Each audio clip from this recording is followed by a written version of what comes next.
Check, check. I will be there too. Oh. And I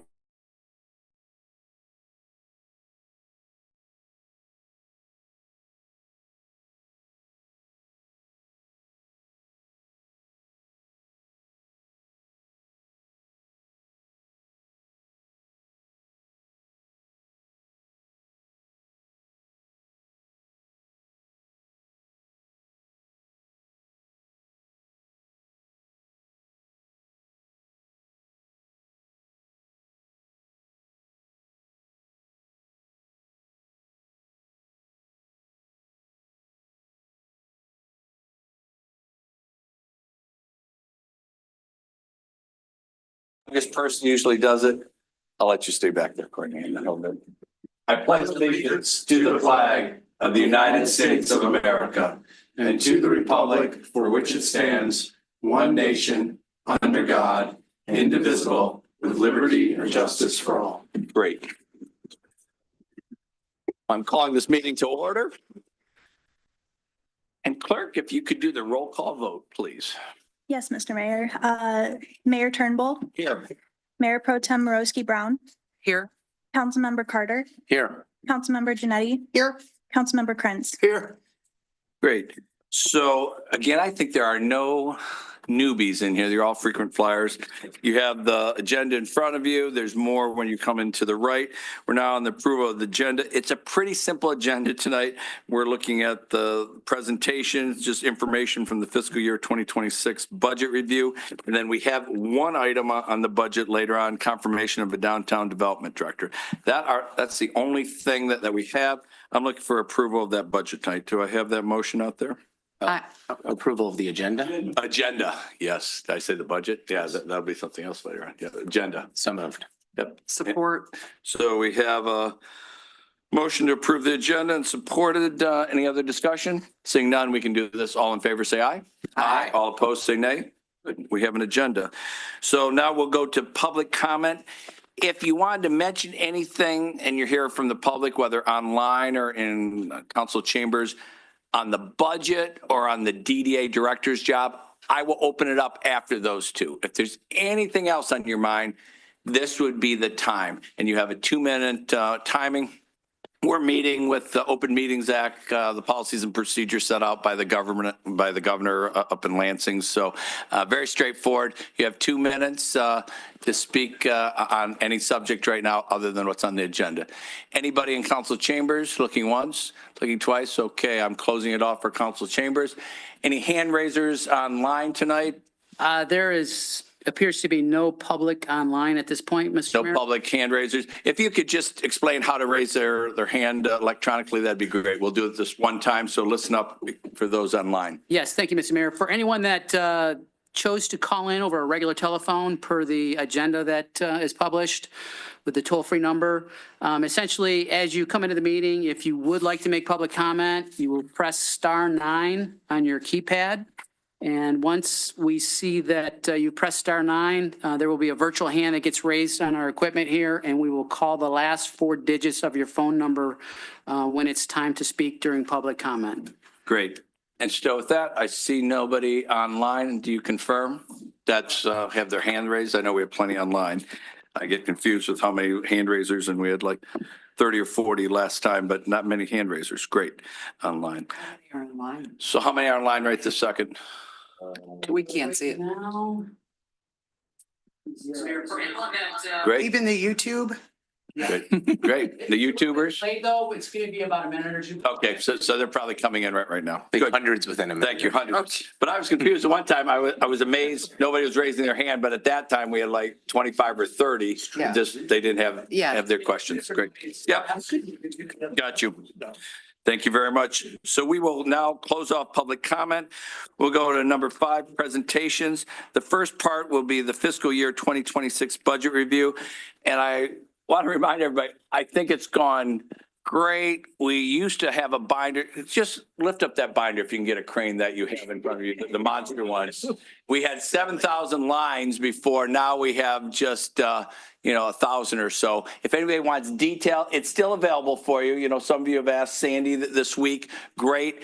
All that detail is still available. We've gone to kind of the streamline.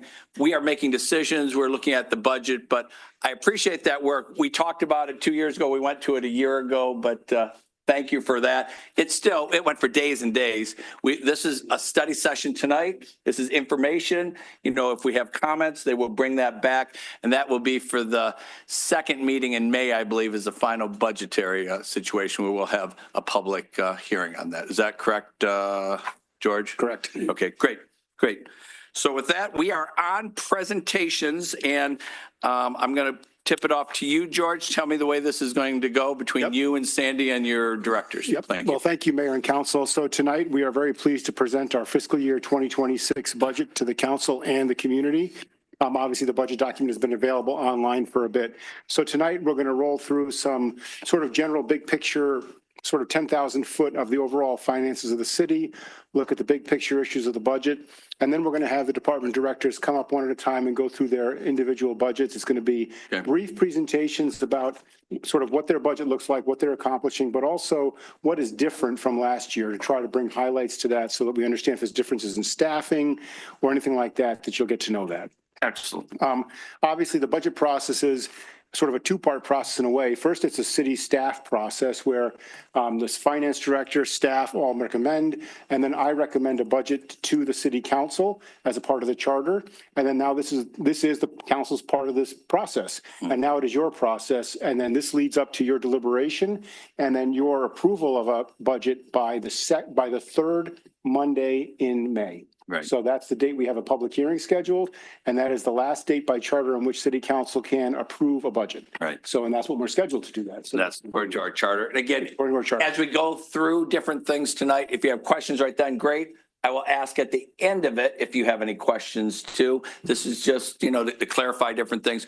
We will have a full public hearing on the second meeting, and I think that's like the 19th of May, and a public hearing, and then we will vote on the budget itself at that time. It'll be all honed in. Go right ahead. Sorry. So at this point, we're going to roll through some big picture looks at the budget and give sort of a context. And then during any part of this, of course, council should stop us, ask any questions you have during any part. And no need to save your questions. If a director's up there presenting on something, feel free to ask your questions right then. And then we can try to get those answered for you directly. We'll also write down questions if we don't have an answer for you right now. We will get answers back to you. And if we have answers from questions asked by council, we'll get it to everybody so that you all can benefit from the answers. So obviously, between Sandy and I and all of our directors, we think we know quite a bit about the budget, but there always might be things we want to follow up and have a chance to look at and get back to you on. So with that, we're going to lead off with strategic priorities. Obviously, we had a discussion in January, February about strategic priority process. That's your real goal setting process for 2 years. And clearly the budget process that we envision here reflects the fact that it's accomplishing the things that we have committed to accomplishing in that priority and goal setting document. Next, I want to talk a little bit about some of the major drivers of challenges for cities in Michigan and across the country, and that's the issue of legacy costs. This is an issue that the city of Northville has spent quite a bit of time working on, and really we have to commend staff and also council for your leadership over the past 2.5 decades on this. So back in 1997 all the way up to 2007, city staff and city council made the decisions to move away from defined benefit style benefits and go to a defined contribution style. So both pension plans and the promise of retiree health care were changed to a defined contribution style benefit. And I think those decisions have obviously served the city very well in terms of our financial sustainability. And that is a big part of why we're in a good situation in terms of the funding. We've also made significant efforts from council's leadership and from staff to fully fund those obligations. So it's sort of in two parts. One part is cutting the tail off of the existing benefits, and then it's moving and paying off the benefits so that we can get to a part where we're fully funded. And this is a significant challenge for many cities in Michigan, and it really eats away at your ability to fund current services if you let this get away from you. So what we see here is that retiree health care all the way back in 2012 was 14% funded, and we're now in a situation where we're 129% funded. So you see something that happened where it went from 115, jumped all the way up to 158, and then down to 129. And you might be thinking, what exactly happened here? Well, we didn't make any changes to the number of people covered. The demographics really didn't change. But what happened here is we availed ourselves of a different Medicare Advantage program, which was particularly good at controlling costs. And that actually, we moved everyone to that, and that actually helped control our costs going forward significantly. And that was really the result of that jump to 158%. Right. But due to a dispute between that provider and some local hospitals, we have lost that provider temporarily. So there is a chance that we will go back to that provider, and then we would expect to realize some gain again. Right. But this is really just really having the cost basis per retired individual, that the cost of providing the care of the insurance, the cost of insurance has gone up. And that's why the amount of overfunding has decreased. So we're hoping to get back to that plan again. And if we do, we would expect that to move again. And because of your savings here, we'll be able to put that money in other activities and. Well, and exactly, the opportunities real long goal term. here is that we would never hopefully have to have city council allocate money for this purpose, and that this fund is self-sustaining, and that it is sufficient for the remainder of the people's lives who we provide a benefit to provide health care for those individuals. And that's what we see here. And the goal is through market returns and being good consumers of the city's money, spending it on the right plans, that we would not have to pay money again for retiree health care. One Excellent. quick Sure. question. Given the decrease from 158 to 129, we haven't spoken about it as much with retiree healthcare, but with pension, we always talked in terms of fully funded at 120%. Is that 120% standard that we apply from a pension benefit standpoint consistent for healthcare retiree or retiree healthcare as well? Should we keep that same target? We need to stay above that before we start worrying about I think fluctuations putting us at risk. 120% is a very good number to have, but obviously to be at 140 or 150 is even better. Up until this past fall, this past decrease, Sandy and I were discussing potentially, if it went much higher, the opportunity of moving some money from this trust into the pension trust. At this point, we don't want to do that. Yeah. At this point, we want to wait and let this shake out and make sure that the goal would be not to have us put current money into retiree healthcare again. Yep. So we want to make sure that this is a self-sustaining fund at this point. And you and Sandy, you're monitoring that all the time. We certainly Yeah, are. Great. And when is our next actuarial? We just had a report. We just had, this one was just updated in February. Great. So any other questions on this? And we'll flip to. And you have a chance anything when else? they're all done with the section. All right, I'll switch to next slide.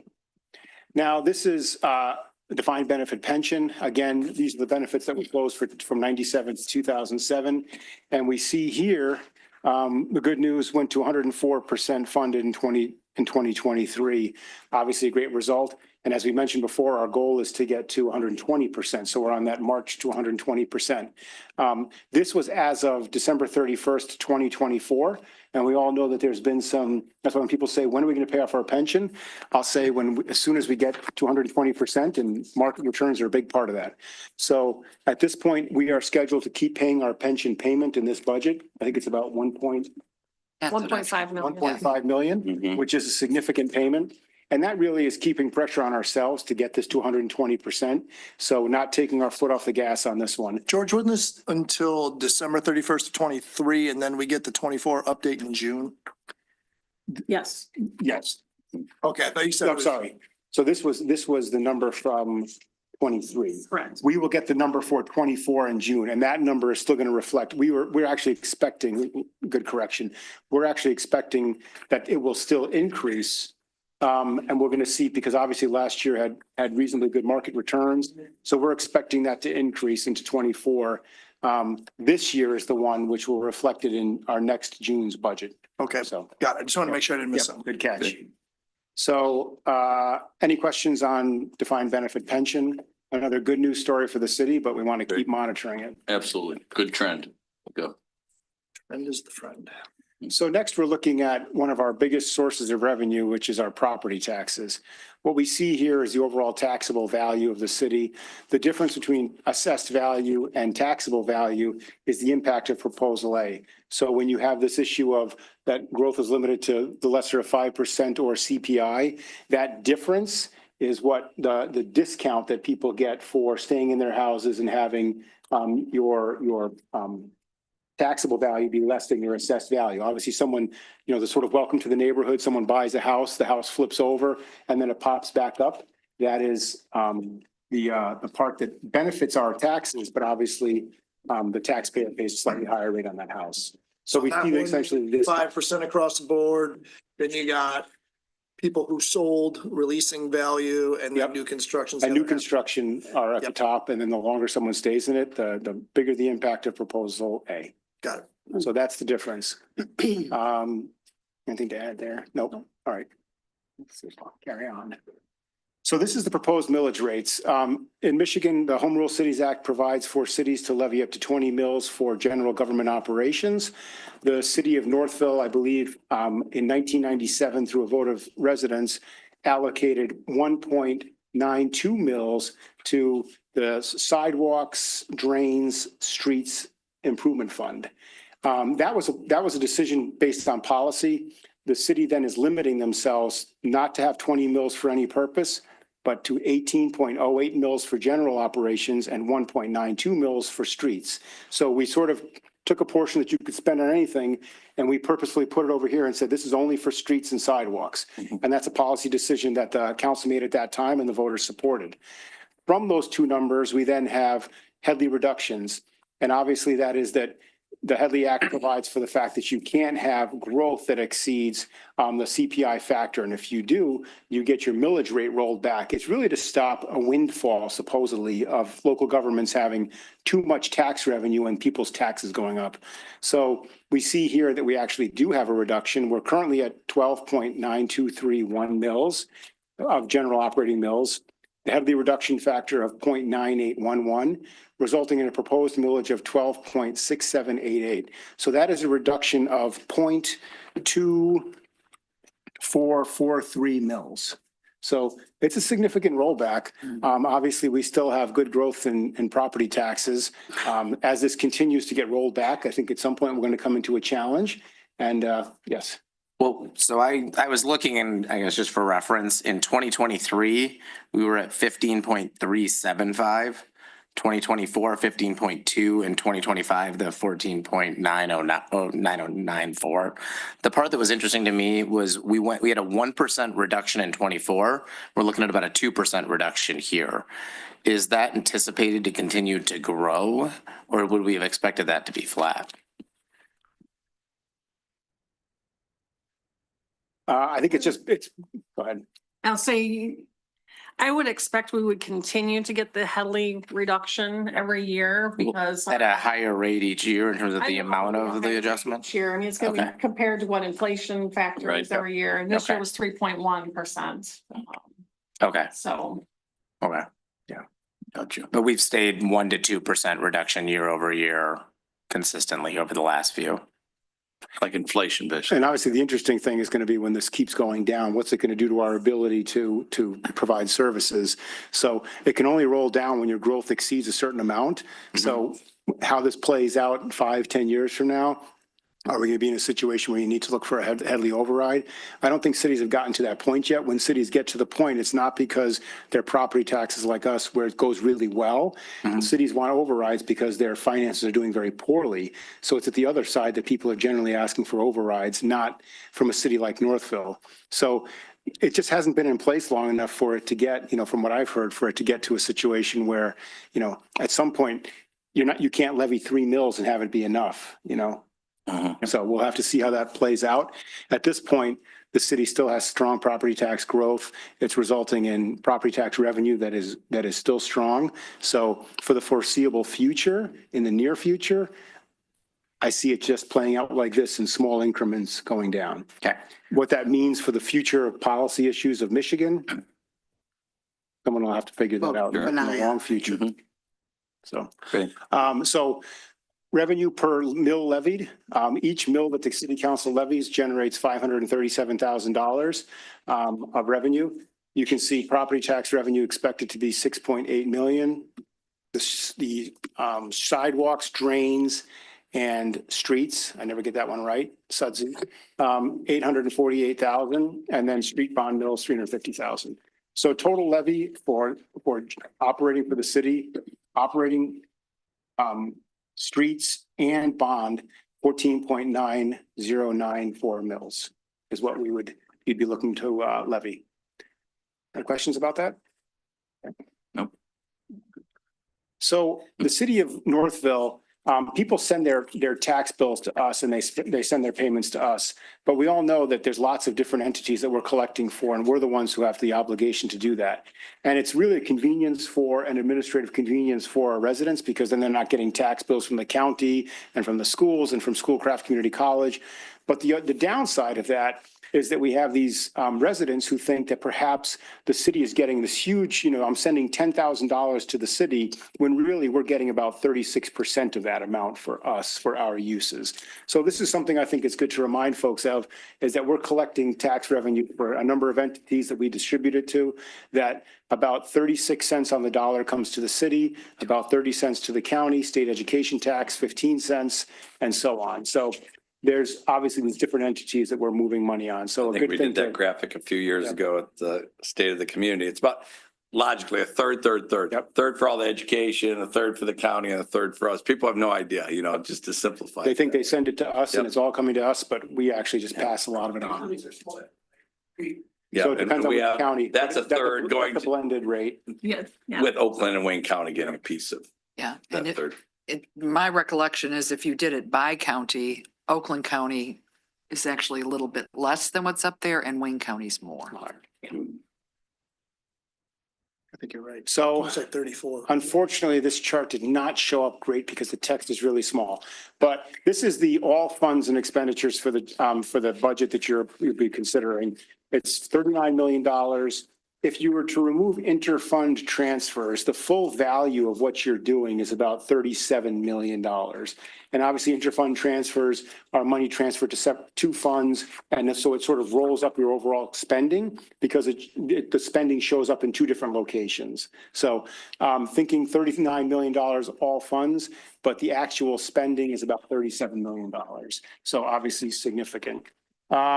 And I'll just roll through here quickly and One quick question, the Yep. water fund there, does that include the bond? so this is actually the first time I believe that we are breaking out sewer, water, and a water capital fund. So if you looked at last year's budget, I was going to mention that it was one water and sewer fund all together. Now there's a separate sewer fund, a separate water fund, Right. and then all the proceeds from the bonds will go into the water capital fund and be spent from there, which just makes it easier for tracking purposes. So Thank you. That's in We'll see your book that too. we'll see, we spend quite a bit of time talking about the general fund, the sort of big blue portion of the pie, about 26%. And that's, we'll spend more time there. We see major streets at 11%, public improvement fund at 11%. So really what we're seeing here is the city's doing a lot of capital projects, and that's good because we need to do a lot of things and a lot of work. So that's about all we'll do on that. Switch to the general fund. So again, we spend a lot of time on the general fund because that's where the city council has the most. Okay. Sure, go right ahead. Yeah, Barbara. just on the last one, but we don't need to go back on that. Is that in terms of funds, we do have, Sandy and I talked about this. There are some other funds that we have, meaning that they're reserved for a certain purpose, that we don't disclose in the budget because there's no Activity. activity. But I would say not for this budget, but I think we should report on all Sure. funds, even if there's no transactions, revenues or expenditures Yep. for any given year. So that was my feedback. Yep. Makes sense. Thank you. Good. So the general fund, again, this is where council has the most discretion to spend money in terms of the range of things you can do. It's also where we have the most traditional services of city government. So we have the police, the fire, we have the city hall services, all included in the general fund. Your general fund is 10.2 million, and this is going through the revenues to give you a sense of where the money comes from that we spend in the general fund.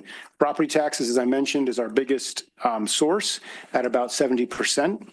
Then we have minor amounts for license fees and permits. State revenue at 790,000, that's state shared revenue. That is constitutional and statutory revenue sharing. And I think it actually went down a little bit from last year. Yes, I talked to the state and they're predicting less sales tax revenue next year. That's why I'm showing a decrease. And then a large piece at 11%, sales and services. This is actually primarily fire department services that the city of Plymouth pays for, in addition to EMS transport and also police, the police resource officer being paid for by a portion by the school. So that's the sales and services.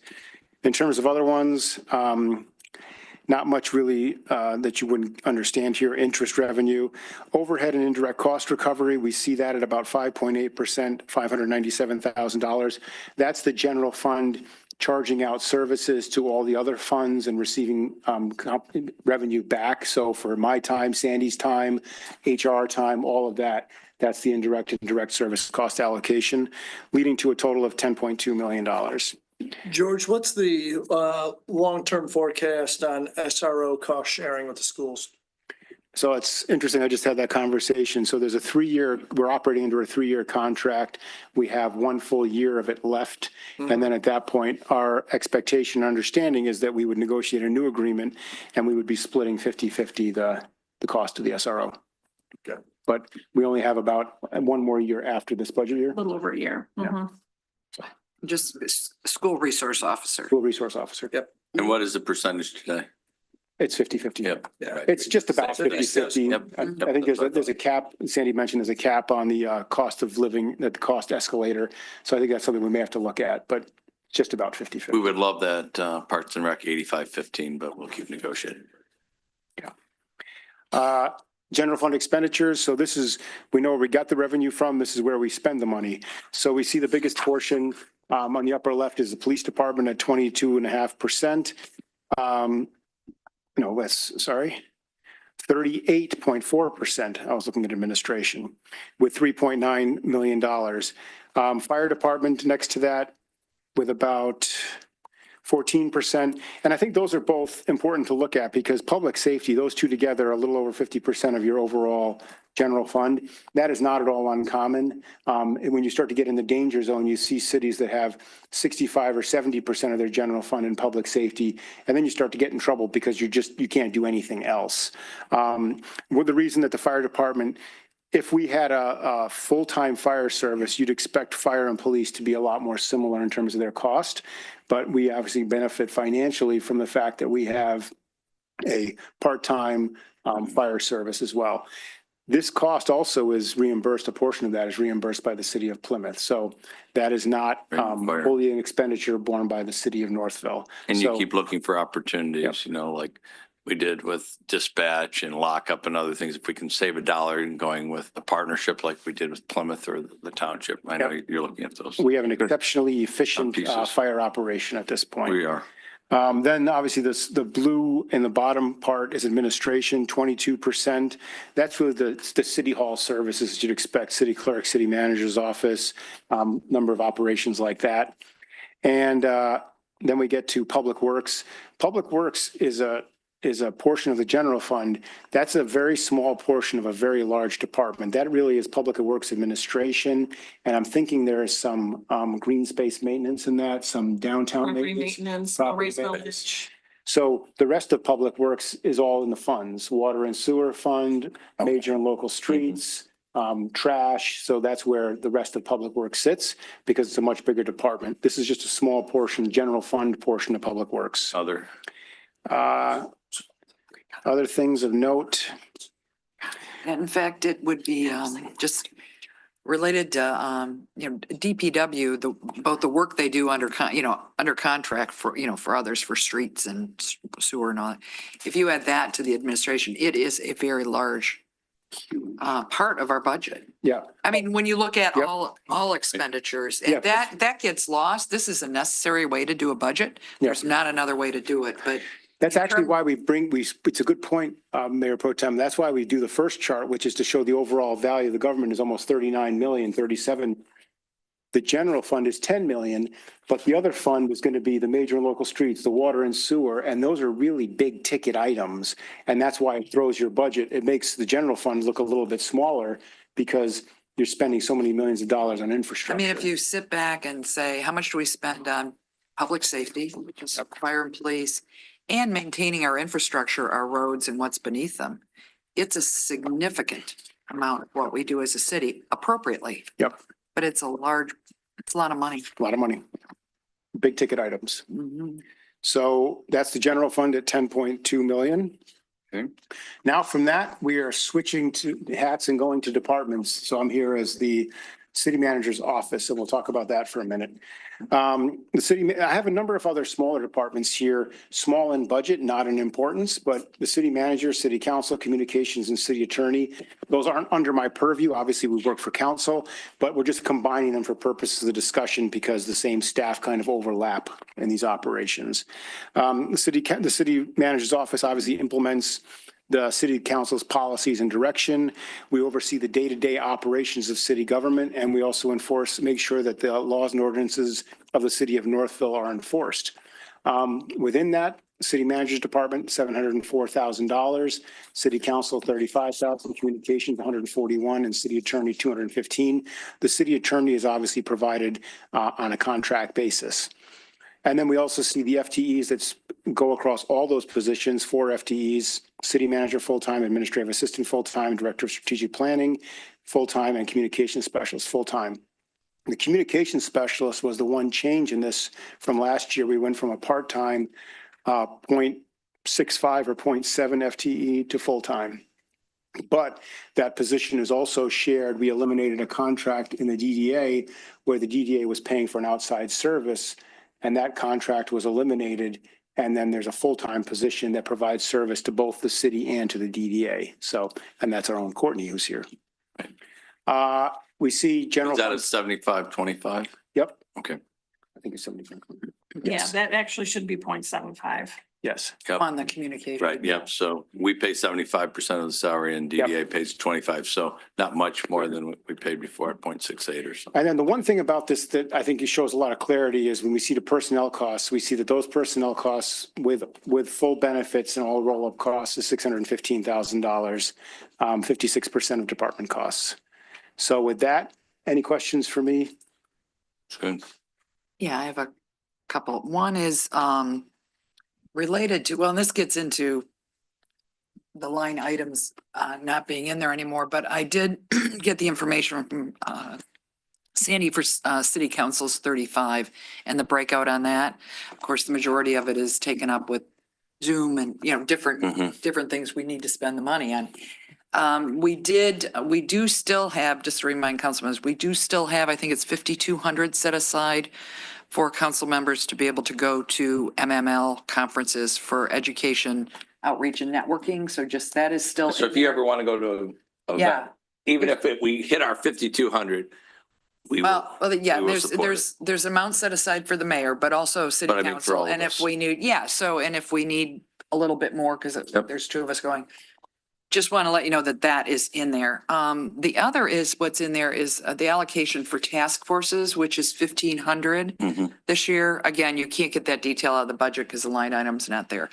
I would like to suggest, because sustainability team there's actually a sustainability fund. And so I'm suggesting that there's 1,500 this is for materials for task forces, and that we take 500 of that and put it into the sustainability fund. Last year, as you recall, we allocated green audit was, substantial amount of money. So we put from the general fund into there for the sustainability. And I think I fully support the sustainability team having resources. And I think having it earmarked for them and putting it into the sustainability fund just makes sense versus rolling it into city council. So, but it wouldn't change, it would just shift. So right now there's 1,500, we just move it over. Again, I think it's just recognizing. I'd fully commitment support to- going 500 towards that. And they've gotten larger. So we've got a lot of environmental, they're looking socially, it is a happening group that's helping Wayne County and others too. Oh, it's So- money. And if, No, You're zero right now. So Yeah, zero. what I'm says is we shift. So right now we have 1,500 for task forces. And I think the thought was, well, sustainability can just draw on that. But we have the sustainability fund. I think we should stick with our allocation method that Sandy used previously, which is to put it in that fund and then reduce. So we would just be under 34,000. So, Do you have any problems? no, on that? what we could do, what we would propose as opposed to for a small, it's a small dollar value, Yep. but I understand it's important, Yes. is can we do that during a first quarter budget amendment? And then we can let the sustainability team know that this money is allocated for them. So we Yeah, can do I it that just, way as I well. think from a tracking Yeah. for our investment in that, again, these are nominal, but it really does empower Agree. those volunteers. We can do that on amendment. Okay. Is that supportive of everybody? I know this is not a voting meeting tonight, but I think directionally. That's equal to 0.0015. I know, it's not much of it, so $500, I think that's okay, that means a lot to them, Probably printing just spend things up. more of everybody's time I talking. know, this is true. And if you Yep. remember, I mean, if you go back a couple of years, there wasn't $1,000 even allocated for task forces. So it's Right. recognizing the work they do, that when they do things they shouldn't have to do out of pocket for the, for when they're printing some materials or that sort of Yep, thing. you have full support up here. And most of the Make time, it they don't happen. even Let it submit be their said, let it be receipts. They done, don't let it get be it. written. Go. All right. Anybody else on this? Go to your next one. Oh, I'm sorry. So the city attorney, we talk about it here. Those costs have gone from 186 in, let's see, it was in 2022, 23. So is that the FY 23 budget? If it's 22, 23, or is that? It's always the last year, so Yes, 23. that's what I figured. Yes. So we were at 186, we popped up to 229, and now we're sort of steady at 215, both for this, what we're proposing, as well as others. I can see where we had a bump up because of contract negotiations, but, it's quite a jump from, in FY 23, it was 187 or 6, and then now it's 215. So do you I know? have to recollect if that was the year we went to a change in city attorney and had the city attorney present. Yes. Yeah, so when he's here at all the meetings, So we we're pay for paying that him to be time. here, but I think it's, And before that, we had a Hopefully lot adds of value. meetings at the Downs and DDA. I mean, at Brownfield, we don't have those, Well- but that increase is probably here. Yeah, that's a good question. No, I just, Yep. yeah, I don't know. So anyway, just because I would think we'd have a spike like in our current fiscal year because of contract negotiations, but we no, didn't. what do you mean, which contracts? Labor? No, labor we're doing in-house, so we didn't use an outside attorney. Oh, you for didn't labor. have to. Yep. So, Yeah. okay. So this was just city attorney time in support of council and staff. I think that 186 was when we had the prior city attorney without bringing the city attorney into the meetings. So that was the jump to the over 200. Okay, so that's why we're seeing a Reflects that steady, difference. And just, now I think that we're at a level Okay. where we'd expect it to be at that level. Good. But that 215 does include labor and prosecution. It's not just. Great. Okay. And the labor would be as needed calls for consulting on labor, but they're not bargaining in the contracts. yeah. And again, can't see it in the detail, but I guess Chief could speak to this. Did we see that improvement in our prosecution costs or a reduction? I think they've stayed steady. Oh, it did? Because part of our going was, yeah, okay, thanks. We were trying to get that cost down. Great. Anything else? Okay, move on. All right, the next section is mine. This area covers finance, tax and assessing and technology areas. The finance department manages the city's budgeting, accounting and financial reporting activities. The tax and assessing handles the billing, collections and distribution of taxes. And we also contract out a part-time city assessor. And then for the technology, we do contract out with Northville Township, but this department does oversee technology investment and the phone system. And that IT contract has worked out pretty well with It's them. working out They're here really all well. the time, so Yep. it's great. Yeah, we get treated like we're just any other department for the most part, so they're usually pretty It's pretty great. quick to See them respond. here almost every day from the township. They have a whole mile or two to come, so it's great. Yep, it's working out well. So those three departments combined total almost $900,000. Almost 490,000 of that is salaries, which is about 55% of the budget. We have basically 3.5 people in our department, myself, full-time accounting supervisor, and HR specialist, 1 clerical, and then a part-time deputy treasurer and financial analyst. There's nothing new in this upcoming year, no new projects, so kind of status quo budget at this point. We have clarifying question for you. So we have 1 full-time equivalent head for clerk 3, but do we also have that same title on the clerk's office for 1 head? No, we have 3 full-time, what we call clerk 3. Okay. 1 is dedicated to finance, tax, and assessing for the most part. 1 is fully dedicated to the clerk's department, Got it. I got it, right. Okay. I and just then didn't know. 1 to the I see, building. I see. Thank you. And who are those 3 I would say people? I need names. Gloria, Yeah, it's just Gloria, so. Sherry, and Leon. Got it. Okay. Yep, good. That puts it in perspective. There we go. Great, thank you. There's my gap in understanding. So I think they've all moved through the steps where we have the clerk 3 as the position that we have. We don't have any clerk 1s and 2s, so. Makes sense. Okay. That confuses people. All right. All right, if there's no questions, we'll go on to the city clerk. I'll just jump in with that one. So we have Michaela sitting here, but a week in, we didn't. And welcome, you're still here. Great. Still here. We're very happy about that. So obviously, the city clerk's office provides support to the city council, responsible for the city records and documents, the keeper of the records. And then, of course, very importantly, conducts elections. The city clerk's office has a budget of 309,000, elections 119,000 for a total of 428,000. And there are 3 staff assigned to the clerk's office, the city clerk, the deputy clerk, and a clerk 3 for 3 FTE. So with that, if you have any questions of it? No changes, Welcome. except of course we have a. Welcome aboard. We city clerk. appreciate you sharing your time and talents here, and you keep coming back every day. We thank Yeah, so the only thing I'll add, the one change in the proposed budget is recodification of the code of ordinances is scheduled for the upcoming year. And then on the election side, there's just 1 planned election budgeted, but there, I guess, is a potential for 2, right? Mhm. Right, great. And you've done about 6 or 8 elections before this, so you're ready and you've done your homework. Good. 11, so. Great. Yep, 11. Okay. I said 8. There's been 3 more since I even knew that. Great. Duly noted. Excellent. No questions for me? Any questions for the clerk? Mm-mm. We won't burden you. We won't scare you away this first time. She doesn't look scared. Oh, you think you're up, eh? I think so. Talk So to us about this Community is development. the Community Development Department. We have activity across 2 funds, the general fund and the building fund. This is, we're coming up on a year that the city brought these services in-house. So we have more staff here, full-time community development director, full-time building official. We have Sherry. We also share a PACE, parking and code enforcement officer, with the police department. And that arrangement's working out really well.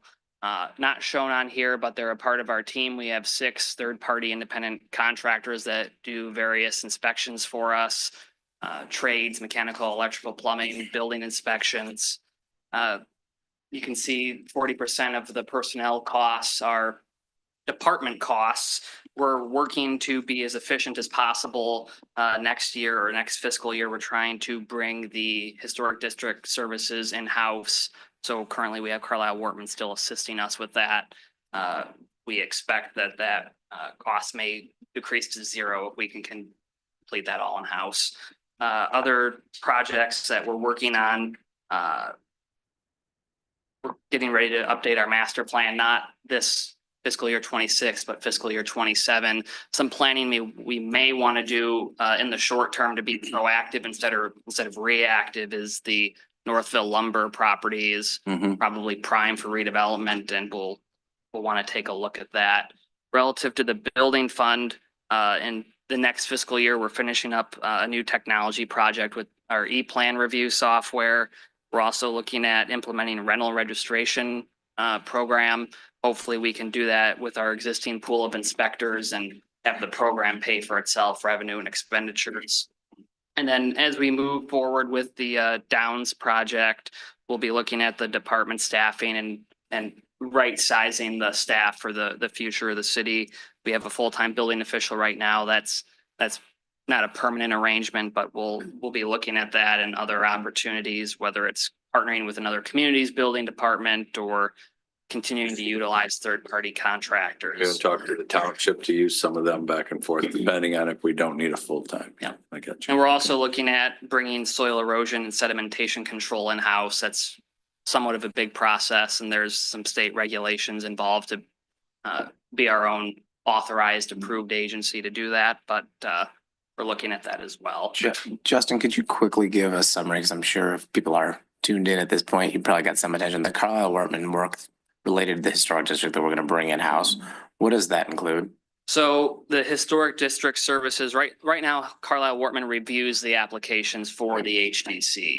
We're proposing to do that in-house. So you can see previously there was about $25,000 a year that was budgeted for that. So that would be a big savings if we could do that with our own staff. Excellent. That's more on your plate, though. He's young, sleeps So- overrated. Trying to be as efficient as possible. Well, and what we have seen, really the return on investment of having you as an in-house staff doing these compared to what we were paying under contract to Carl Wortman is huge.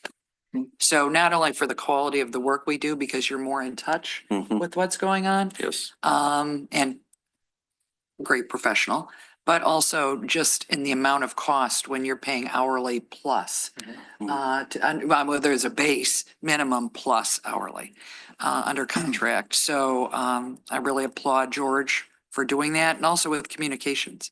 So, but it's most shining in this department. So thank you. And just so the residents know, City Community Development Office does the city planning and zoning administration. So there's two parts to that. So the city planning is all the planning commission services, so site plan reviews, rezoning, special land uses, the Board of Zoning Appeals services. Those are all the variances, appeals, interpretations. And then zoning administration is just day-to-day helping people at the counter with whether it's a shed or a fence, answering questions on a daily basis. It's a lot. And you've also taken the initiative and also working with Planning Commission to do zoning ordinance updates. We have a lot of oldies in there. We do. You know, so moving forward on that, it's just much appreciated. It just wasn't happening. We've got a lot in the pipeline for that too. Yes. Yeah, I'll co-sign what the mayor pro tem said, getting rid of some of those contracts and third parties and with the way those rates were going, bringing that service in-house under you up through George has been an absolute win. And I'll fully support this when you do that with historic too. I think it's absolutely the right thing to do. So keep it going. And note too, Justin, I've heard from an awful lot of people, our citizens, our 27 boards and committees that you deal with, especially the chair people, administration, and all of us. Unbelievably professional, bringing great worth to each and every day. And the meetings we have probably weekly that we go through everything that you and George and I sit in sometimes. We know what's going on and where it's going. And as you mentioned, we're proactive. We'll look at Norfolk Lumber in the future. I'll put you together with Stu Olford. You can start planning a year in advance from where he's going. So we know it. There won't be any surprises by then. But I think on behalf of all of us, done a professional job, and we couldn't be any happier. So thank you very much for all you do for the city.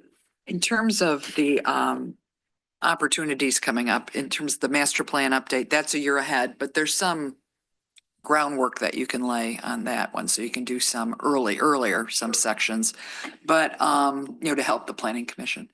But in terms of, were you thinking of potentially a sub area update for? So I think the master plan is due for a full Correct. rewrite and update. So in the fiscal year 27 and 28 budgets, you can see in your binders that we have budgeted 60,000 for that project. Every community, some Full do it master for plan, just not 50,000, some do it sections. for 75,000. It's just, that was my estimate, but there is some stuff that we can do early, public input, the demographic information. So there are some things that we can do ahead of time of getting a consultant on board. Great. To help. And what about the sub area update prior to opening the master plan? Were you seeing that or only doing it?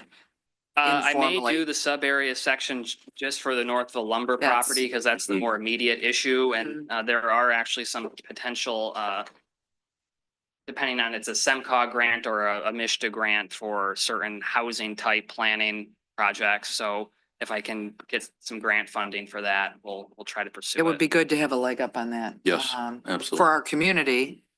And just also best outcome for that property for Right. all. And educate people before it even happens, what could be. That's great. Thank you. Thank you. Any other questions for Justin? Going once, going twice? Thanks for making it simple.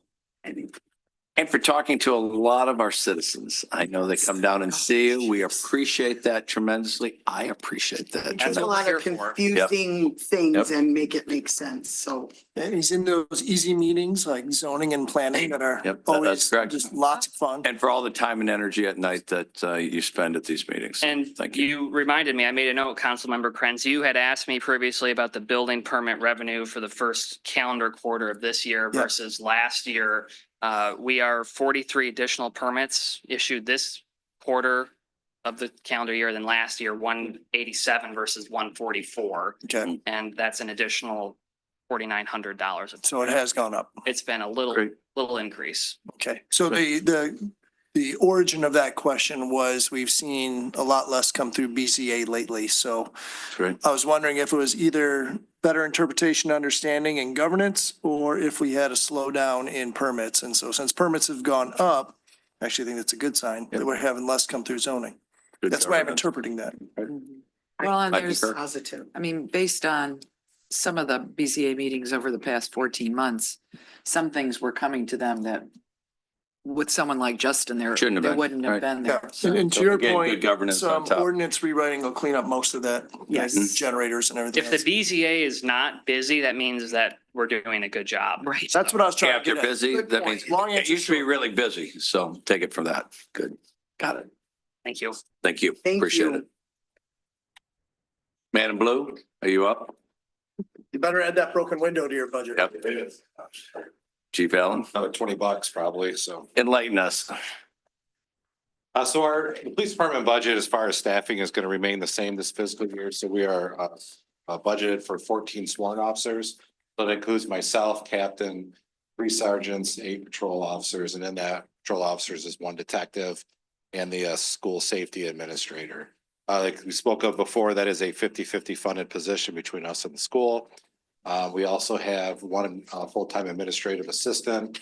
I'm sorry, yeah, full-time, and then the parking and code enforcement officer that we split with community development. And we also have 8 crossing guards.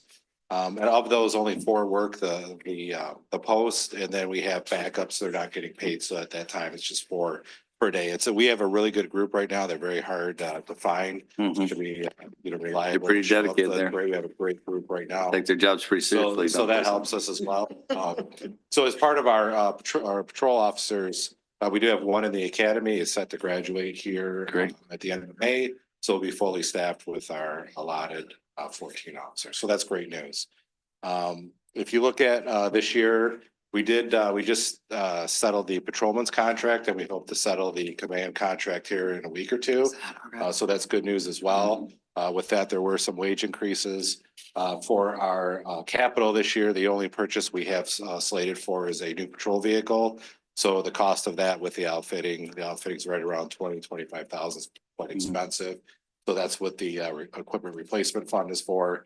We do share lockup and dispatch with Norfolk Township. Right. Norfolk Township, as you know, just moved into their new building. They are fully operational now. So we're over there. So that's good news as well. And we will sometime have a tour. They're going to have a super grand opening, but we'll go out there. I don't want to get too excited. We're not building a $34 million Taj Mahal, but I want everybody to see some of the technology you've been out there, you've seen. We can use some of those pieces here, but we'll schedule that for us on council and anybody in the city. Yeah, the new station offices. is beautiful. It is. It's very nice. So Yeah. the police and fire right in the same building. So they got about $10 million DPW area and they don't have a DPW because they don't own any roads. I'm trying to think of it. Okay, Sure. cool. I know.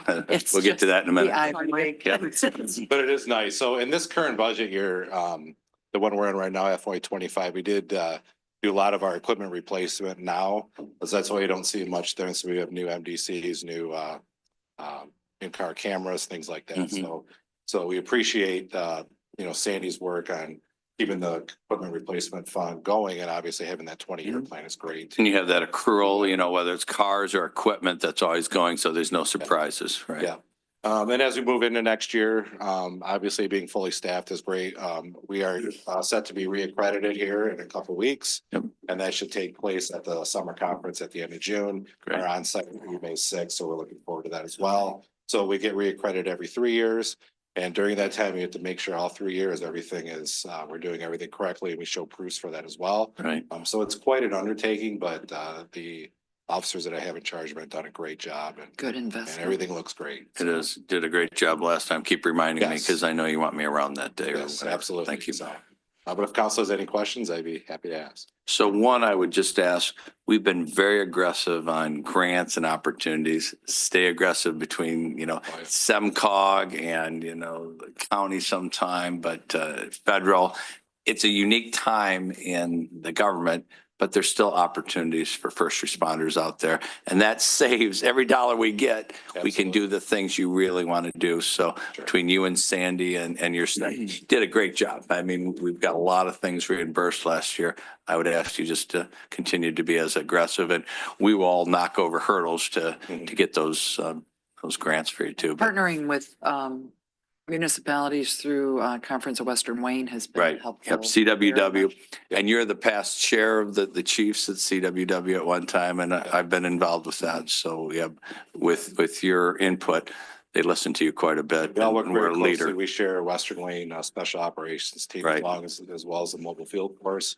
And from that too, the last event we had, the Chili in the Ville, we were able to use the barricades that our Western Wayne does Right. have. They purchased the barricades with the trailers. Ah, And so they're at Canton, but we were able to use them and borrow them for Just the bring them event. down. And that saves for events, whether it's in DDA or it's in chamber, because we have that relationship that you Yep. built. We appreciate that. Well, yeah, and why should every community have them when they only need them periodically? Right, Yeah, exactly. so, They become a little more sought after in the summer, so they're hard. to Yeah, they're find. Plymouth, everybody having their festival. Where's Plymouth? That's south of here. Yeah, so- Only thing I was gonna add, is typically we always discuss things when they're a challenge or an issue. If we look back a few years ago, we were significantly understaffed. And the chief and the rest of the team brought some creative ideas talking about how we become more attractive from a recruiting standpoint and recognizing years of service. I know we had discussed a need and desire to expand the school safety program. I think there's a lot of credit that 17.1 number is a big deal, and a lot of thought, a lot of effort went into establishing that and the culture that comes with. So kudos. Well, I'd be remiss if I didn't thank council as well, because we came to that with the years of service bonus, which was a huge recruiting tool. that really. And we've got some really good people on board because of that. Great. So, Chief, one question for you. I co-sign on all of that. Thank you. What about our social worker? Is that still rolled into this somewhere? Is that person still active? yeah, so as of right now, she, I think you all aware, she's split between us, Plymouth and Northville Township. Right. And she also does some work with Township Fire as well. Right now, that is 100% grant funded. Okay, Now, so there's a good chance that next year it may not be grant funded, but that those funds may dry up. So everybody's on board with, moving every community. They see the value in this, and the Addie who we have now is unbelievable. She's the best we've ever had. And so we hope, that, I believe, Sandy, is that budgeted for? We do have a budgeted. it was like a quarter Yeah. ahead for that person or that Yeah, role so in the it's, next fiscal year? Yes. Okay. And so we hope to continue that if those grant funds go away. And there's a lot of discussion, CWW. It's kind of like the lead program for CWW because we have 3 or 4 communities involved with, our present one. We are looking at how can we fund that from the CWW, the 18 communities So outside. I can tell you, Detroit. just in our That'd be little great. town, the amount that we use her is outstanding. I mean, she has helped so many people in this town. Make And a it mistake, started- there's demand here. Yes, and there's a lot of good success stories. And it started with fire, but as you said, they've gotten involved with police. We've explained that and had presentations at CWW. It's fire, it's police, it's in the schools, when there's something going on, Right, mental usually health. police and fire are the ones to identify the persons in need, they're out there in First one. very yeah. dramatic situations that are. Okay. able to- That's Those are great, 'cause I those just are didn't see chance- it, and I just want to make sure we don't. lose Chance that for service. funding regionally. so. I would argue if we didn't fund that, if the grant does dry up, the Yeah. money would show up in other areas, just given the benefit Right. that's still Yeah, there. You'll let us absolutely. know. It's the right That thing is- to do. Yeah. We'll do Money everything we well can to spent. fund it Right. regionally, but we, Okay. our Yeah, quarter of it. the last email the township received on the grant funding, it was basically worded in a way that this may be your last year. So Mhm. that's why we're preparing. Right, I got you. We'll have to talk between us and that. We could probably fund it. Okay. Well, and even, I agree. I think number one, if you took it away, I think we'd see other costs increase, including Mhm. prosecution. Indeed. Prosecution. And then, Yeah. but other is the intangible for people that this is the right way to address Yes. a challenging situation versus, Versus I got putting somebody in jail, you could get them help. And if you look at it, if you look at our repeat calls and stuff, especially to a lot of a lot of people, sometimes they repeat, where we would get called out there, those go down to almost nothing yeah. because they're getting the help they need. So that's great. That's cool. You see the value on it. Oh, absolutely. Yep, 100%. yep. So I see the reports each and every week. Yeah. Great. I'm good. Thank you. Thanks, Chief. So but I'm thinking I'll do it later. I have a question. It's related to public safety though, so it goes more into the public improvement funds. So talk about those later. Is that? Sure. It's pedestrian and cycling safety Okay. investments. Great. Okay.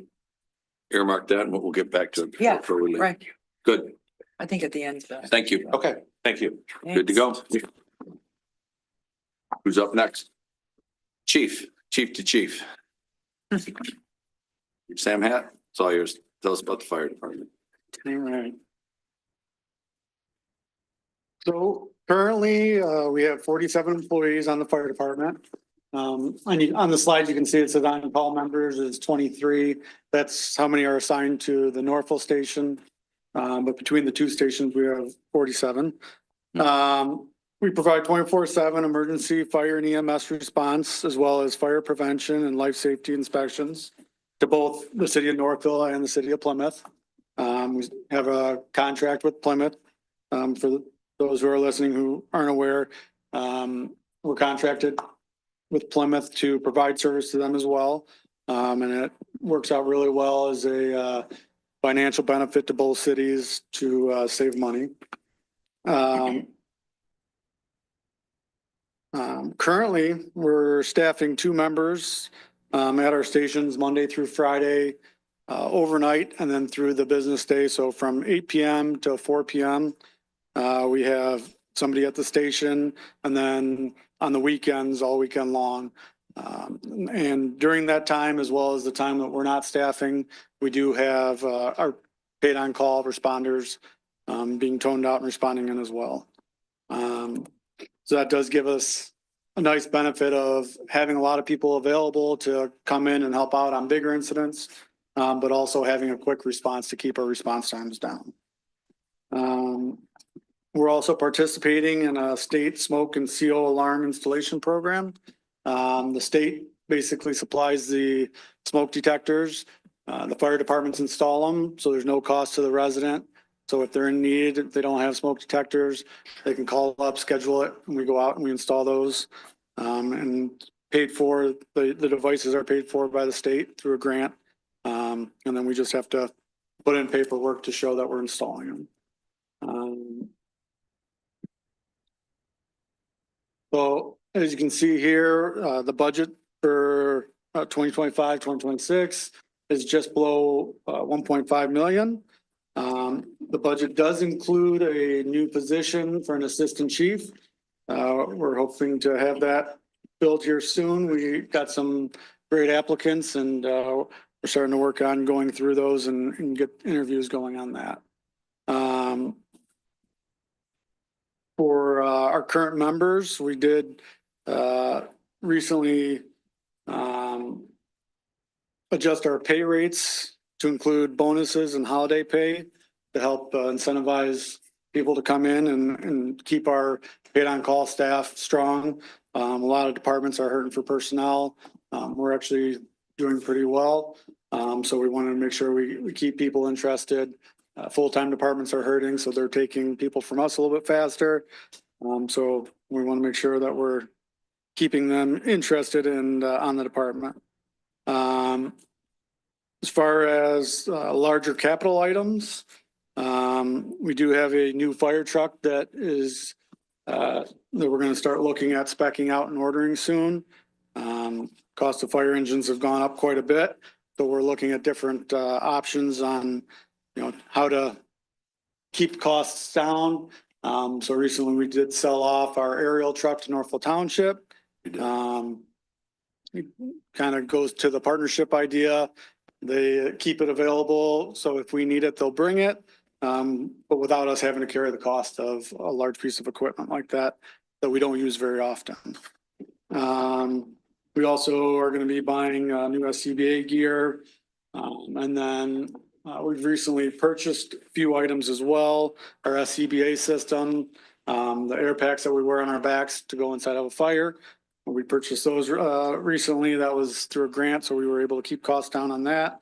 We did buy a new utility truck, which we had Roush help out with and helped us kind of outfit that. Thanks to the mayor, he helped kind of push that forward. We need faster trucks. Now people will sit there and look at Not it. your car personally. Really like that. Let it go. It's a little bit of an upgrade from our repurposed police Tahoe, so it's a nice addition to the fleet.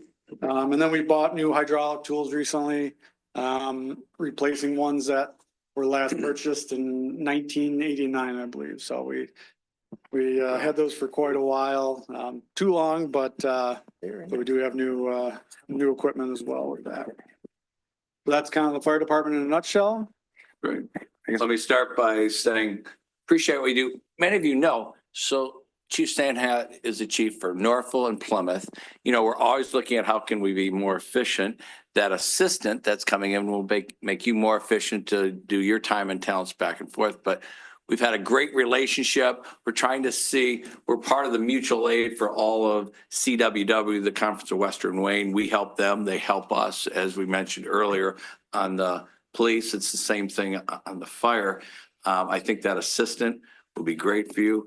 I would say, keep looking for all those grants. You know, we got an awful lot of grants last year, and whether it's from CWW or the county or from different aspects, that every dollar we get helps us tremendously. We can do other things, but, and we'll keep exploring where it's efficient to have the township be involved with some things, you know, in Plymouth, and we're looking at going forward to save a dollar with better service. You know, that's what we're all trying to do. And we don't know what that is in 5 years or 10 years, but we're looking at that and done a fabulous job between the two cities. If people don't know, it's the Northville Plymouth Fire Department. It's a community fire department, which they report to us on that. So you've done a great job with that relationship. People don't realize all the work you going back and forth between the two departments. You're the guy. So thank you on that. Sorry, John. No, that was a good intro. First, I will just express the appreciation around, we have done very well with the grants, the creative thinking, and I consider the aerial truck sale to be a win-win in terms of the financial impact, but also a safety impact. It's actually closer to us, and with the partnership, we still have access to it. I love the fact that we're looking at those ideas as we're thinking about how to invest in the future. I'll give one anecdote, and then I do have a real question. I did have a number of the residents at Allen Terrace come up, describe every city they've lived in, and explain to me why Northville's fire department was so much better than anywhere else they lived. So you should take that to heart. You have a lot of fans just down the street. The other note or the question I had though is we're obviously forecasting an increase in population with the new developments in town. So from a public safety perspective, but also specifically to you, Chief, from a fire standpoint, how are we looking at forecasting our future costs, equipment needs, staffing? How are we thinking about that? And I know that's a long process, but you know, how are you looking at that right now, knowing that's coming soon? So looking at different apparatus and how we're kind of stacking ourselves up for that, we kind of keep that in mind as well. Kind of moving towards having staffing as well. Having people at the station able to respond quickly, that already, you know, becoming a great asset, obviously keeping our response times down, but will assist with, you know, more traffic, more people, and just having a faster response. We're also doing different things, reaching out to different programs. The Northville High School does a youth fire academy and EMS program. That way when people graduate from high school, they have certifications. I'm trying to work with them using that as a recruitment tool. Obviously, the faster we get people on board, hopefully the longer we have them. Because like I mentioned before, currently we are losing people a little bit faster because everybody's hurting for personnel. I hope that's slowing down. It seems to be slowing down a little bit. So just trying to keep our numbers up. That's really the biggest thing. And that's one of our biggest assets as a paid on call department is having a big number of people available. That's why our mutual aid partners like to call us because we can bring a lot of people quickly, which is a little bit more difficult for a full-time department because they have their staffing through and, they're able to do callbacks, but that's not their typical way of doing business where with us it is. So on a fire scene, we can bring a lot more people. So that kind of helps us out. So we are trying to look at it in every aspect. Obviously there's always unknowns, but everything we're doing, we're keeping that in mind. Thank you. And I don't know if everybody knows, the past chair of the fire department, whether I needed it or not, we have one of the quickest rates to get to fires in the entire state. People will say, oh, we didn't do this or that. Then 5 minutes, we're at a fire. And the township is trying to get there. And I think with mutual aid, as you just mentioned, can even help us more. They're closer. They're second one down 7 Mile for the downs and whatever. And they want to be part of the mutual aid. And they are, when we get fires. But Matt has done an outstanding job. People point to Norfolk. Yes, we're a small density area, but this is paid on call. So that is people getting here, getting on the machines and going or meeting there with the machines. It is tremendous when we look at the time. So what is the average time right now? You're still a little better than Plymouth, but go right ahead. 5 minutes, 30 seconds is our average response time.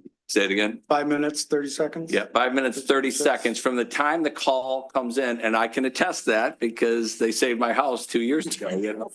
And Plymouth got there just within 30 seconds of Norfolk. It was a big race to get there, but it was great. So I appreciate that. My wife still appreciates that too. Thank you. We all do. Good. Any other questions for Matt? Matt, great work. Thank you. Yep. Right here. So just following up, you mentioned a new fire truck on the horizon. Is that an additional fire truck or are you? So that's actually a about good point. replacing- Matt, did you want to talk about the fact that during the Capitol, we're going to bring a chart and lay this all out Oh, for okay. council? Yep. It's kind of Well, no, he confusing to coming to mentioned it, going so to trucks. No, that's- yeah. but it's a good point that I wanted to mention and jump in that in the Capitol conversation in 2 weeks, we're going to try to lay this out visually, what we had Right. and what we're going to, so you can see, because it's kind of hard to say we're taking one out, we're adding one or replacing one. So Matt's going to be able to walk you through where we were and where we're going to be in the future with apparatus more visually. We'll have that. Perfect. We will have that because Which will be- it's a good That's question helpful. because you don't know, you see the fronts of the trucks, you don't always know what's in the bay. Well, and I don't know So if it'll we're be good to- replacing, Yep. getting, It so it will be replacing a current. that's what, truck, yes. and nothing wrong with getting an additional truck if we need it. I don't mean that I'm not. Excellent. And the other, this is, I would call this, a soft benefit, but it is so evident all the time. And of course you see, it's evident all year, but you see it more once we get the warm weather, is the goodwill that, the fire department staff that are on call and they're at the fire station Right. and having those doors open and pulling them out. I mean, it is, there are families there, as you know, all the time. I mean, I see it because of where I live, but that is, Kids with the little That's very hats and everybody's I'm spending sorry, that's time. very intangible, but it is just a huge goodwill in the community. Yeah, it works for out kids great and being right families. on Main Street, It you know, is. being able to pull them out, people see them walk when they walk Oh, by. and it's, A lot of natural traffic and that Roush truck has got a lot of. Oh, yeah. And we get a lot of people who actually even will come in during the colder months. They'll sit there and still come into Right. City Hall and ask if they can do a tour. Yeah. And we'll bring them through Yep. and walk them through the trucks, so. so anyway, thank you very much for that, even though that doesn't show up on a dollar Yeah, item. thank you right? guys on So- that, because some of them are just, they're in for free that day, or they're doing Right. some training or something, and they're helping, Yeah. a lot of those people. They do a lot of not the have to kids. do that, Yeah, No, right? no. they do a great job. Matt thinks they do. Yeah, they do. They do. We won't tell them they don't. He's the boss. No, I meant, No, Yeah. yeah, I agree. Thank you, Matt. Appreciate it. No problem. Yeah, we appreciate you. So DPW, are you up? I think we've got a quick one of some funds. Yeah, we got. Okay, sorry about that. Catch all of general fund expenditures that don't necessarily fall under the direct purview of directors that have been here so Okay. far. The insurance is the portion of the MMRMA premiums allocated to the general fund other than police and fire. So obviously we have more than $32,000 in premiums, but that's the amount allocated here. Central supplies, $21,000. Shared services, that's for contributions to Northville Township for Parks Recreation, seniors, and the Youth Network program. Kind of our 85-15 funding. Yes, correct. And then there's a portion in there for the pension costs for a library employee who used to be part of the city. So, and then operating transfers, 546,000. Majority of that is for transfers to the police, fire, and DPW equipment funds. I think that was about 403,000 of that. And then we do have almost $102,000 set aside for contingency. That's for unforeseen expenditures in the general fund. And to note, we do not have any budgeted increase or use of fund balance for fiscal year. Great. And you are accruing for major expenses like a fire engine and other things. Yes, we have Long- 20 so years. There's no surprises, even though we have a contingency fund over there, we're already accruing on other accounts. So just so people know. Yep. Great. I have no questions. I appreciate all you do. Appreciate the contingency. A lot of municipalities, they don't have that contingency plan. You know, they're accruing and hopefully their accruals are enough, but we have a little safety valve on that too. So thank you for all you do. Outstanding. Great. Mike, Perfect. you are up. Small one, Adam. A very small one. DPW covers many activities, maintenance, safe drinking water, help provide safe streets to 7 different funds. First one, that includes 11 staff members. That includes myself, administrative assistant. And then we also have a seasonal part-time cemetery records personnel. First fund is the general fund. One item that was left out in the last conversation was actually the cemetery. Is a big ticket item. This year, we're proposing 50,000 for fencing at Oakwood. Major streets and local streets.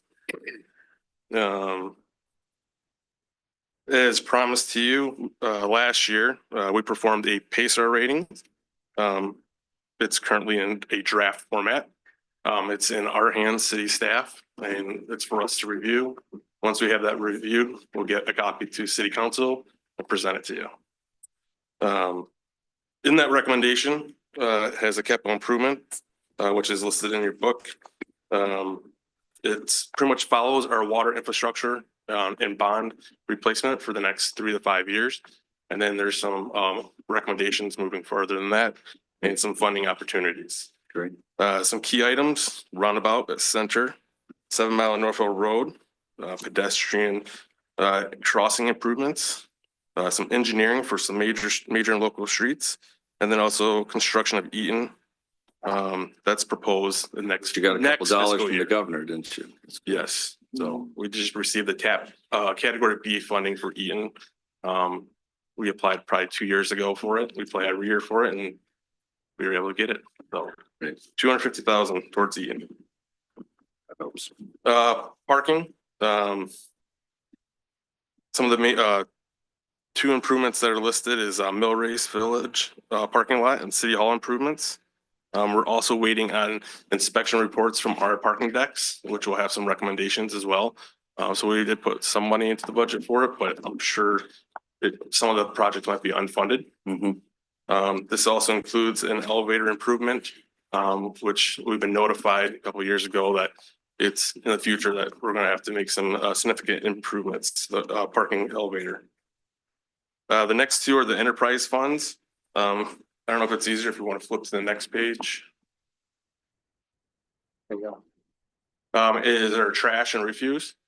So you can see there's about a 3% increase for both residential and commercial. Last year, actually, the residential was at 14% and the commercial was at a 16%. A lot of this is due to household hazardous waste collection fees. And then the increase is obviously due to our priority contract. Water and sewer rates, you can see we've talked about this in many times, different meetings. We have our water bonds, 15 million over the next 3 years. The rate increase that we're showing is 3.5 for the sewer and 10% to the water. This was part of our 5-year model that we been working with, and been here at council and other public meetings to let the residents And know. according to Eagle, we had to get new tanks and a new pumping Yes. station. Yep. So there was no question we had on the water area. It seemed like a higher rate increase than normal, but we had to do that infrastructure. Otherwise, the state would shut us down on those 110-year-old tanks up there. Correct. Yep. So on the water side, as I mentioned, the water bonds, the ACO, all those capital improvements that we'll be working on, they'll be in conjunction with our street program as well. Luckily, we'll be able to use water funds for a portion of the road because most of our water main is underneath the road itself. So we'll be expecting to see more roads being replaced. That's good. Sewer projects, we continue to do sewer lining. That's a new project we started last year. So before we replace the street, we take a look at the water, the sanitary and storm. If we find an area of concern, it needs replacement or lining, we have funding available. And then the last fund I have is our internal fund, which is our equipment fund. This is funded by equipment rates. And we're looking at purchasing a city's hot box, which is a coal patch trailer. We do not currently have one. This will help improve our longevity of our trucks. As right now, they're just asphalt is put in the back of a bed of a truck. And we only can do a certain amount within a certain amount of time while it's warm. Keep on going back and forth to the yard. This will be able to improve our overall operations. Overall process gets more efficient. Yeah, and we'll be able to get better material as well. So that when we're filling potholes, it's with a material that will last a little bit longer. And the last is we're looking at replacing our almost 20-year-old Vector truck, which is our biggest, most expensive equipment we have in our fleet, but also our most important. It's used for water main breaks and sewer cleaning activities. How much does that cost? Well, we're looking at a used one. Oh, we got a couple options out there, up to about $50,000. A brand new one, if you built it today, can range from $500,000 to $800,000. Wow. Depending what options you want. And we can't buy one from the township that they haven't used because they really don't have a DPW, but they have all that equipment. The biggest issue that we face The is irony is not our lost. DPW yard, our garage is too small. So we're looking for single axle Vector trucks, which are custom made. So, but they're out there. You can find used ones with low hours. I know I was kidding, but don't we have our eyes on one of them maybe? Yes, we've been in discussion with the township. let it go. Looking at their used one. Yep. I might have to push them a little bit. That's true. We'll push them. Let me know. Yeah, they haven't fired it up yet. Yep. So as you can see, our overall budget is 20.8 million. The capital improvements is 61% of that at 12.6 million. And I'm happy to answer any questions. Let me start by thanking you and your team for all the work done this weekend. We started McDonald Ford. You got the big refuse container there. You're picking up all the tires there. 32 tires we found on the back area. So your guys are part of that. And between the trees and the chipping, and we used a lot to dump, we had 2 trucks from Davy Tree there. Your guys and others were helping out this weekend. Thank you for that. One thing we mentioned about a year ago at this time, the striping for all the crosswalks and different things. We said, we'll do it in spring. It's spring now. So, I mean, let's get out there every year to nice and bright. I think Mayor Pro Tem mentioned it last year. I always concur. Get it out there. Let's redo it. You were experimenting with different kinds of paint or what have you. This is the time. Every year, I like to see those nice and bright. And I think we got a couple. Barbara brought it up last year. When the temperatures get too low. Yeah. So say that again, Mike. Temperatures are still getting a little too low at night. When it is, we're getting close to spring. We're getting close to that time. Yes. Yep. So I appreciate your attention on that. Thank you for all you do, you get a call from me every day, whether you need it or not, because I try to save about 10 of the calls that come in, but 1 out of 10 you get from me, but thank you for you and your entire team. It was great to see them all here going over things today. What's going on. Yeah, and Mike, I work with the beautification and I know that you're very kind to them too. So all this stuff is nice, but what you do in the background is really great too. Thank you. It is. Thank you. Same with the cemetery team. They have nothing but good things to say about you and your staff. Yeah, and you're dealing with volunteers and you do it in such a nice way. I got a great group. So You do. It's a great team here in general. Yeah. Mike, one quick question, and I'm assuming during the capital planning, so it's a fair punt. Yep. We're going to talk through the long-term planning around the sinkholes, how we're managing some of those issues that are coming, yes. and the bridge along High Street and the timing for that. Yep. So it's in, I think it's in the back of your packet, our capital improvements. Mhm. We will be discussing the culverts and bridge. Okay. Right. And what we're looking at. Okay. Sounds Really? good. I will hold those questions then to the end. Other than that, though, thank you. Remember, they may have a nice building, but you get friendly faces and culture here in the city. That's true. Thanks, Mike. Go right ahead, Barbara. Yeah, and one is one new item that's under purview is allocating $25,000 as seed to help Millrace Village. Oh, yes. So I'm very grateful as the Mhm. mayor that Right. that is in there this year. We don't know how much they'll spend. It could be less than that, but it earmarks that money for as they need to make those periodic major improvements to some of those buildings' roofs. They have done a phenomenal job for 50 years, but I think it's really good that we're stepping up to help maintain the buildings we own. So it's nice that that is in there. I mean, there's some obligation on their part too, to give us their annual Barbara, summary. you worked with them. We Yeah. don't want to give them $25,000 and their cash Yeah, count goes but up. it's That going they're to- going to look endowment and Yeah. their cash, and it's kind of a match. So they're going to continue to make their investments. It's just over the next 10 Right. years, the amount is a Yeah. lot. Thanks for So- bringing that up. Yeah, for our so there's section. that.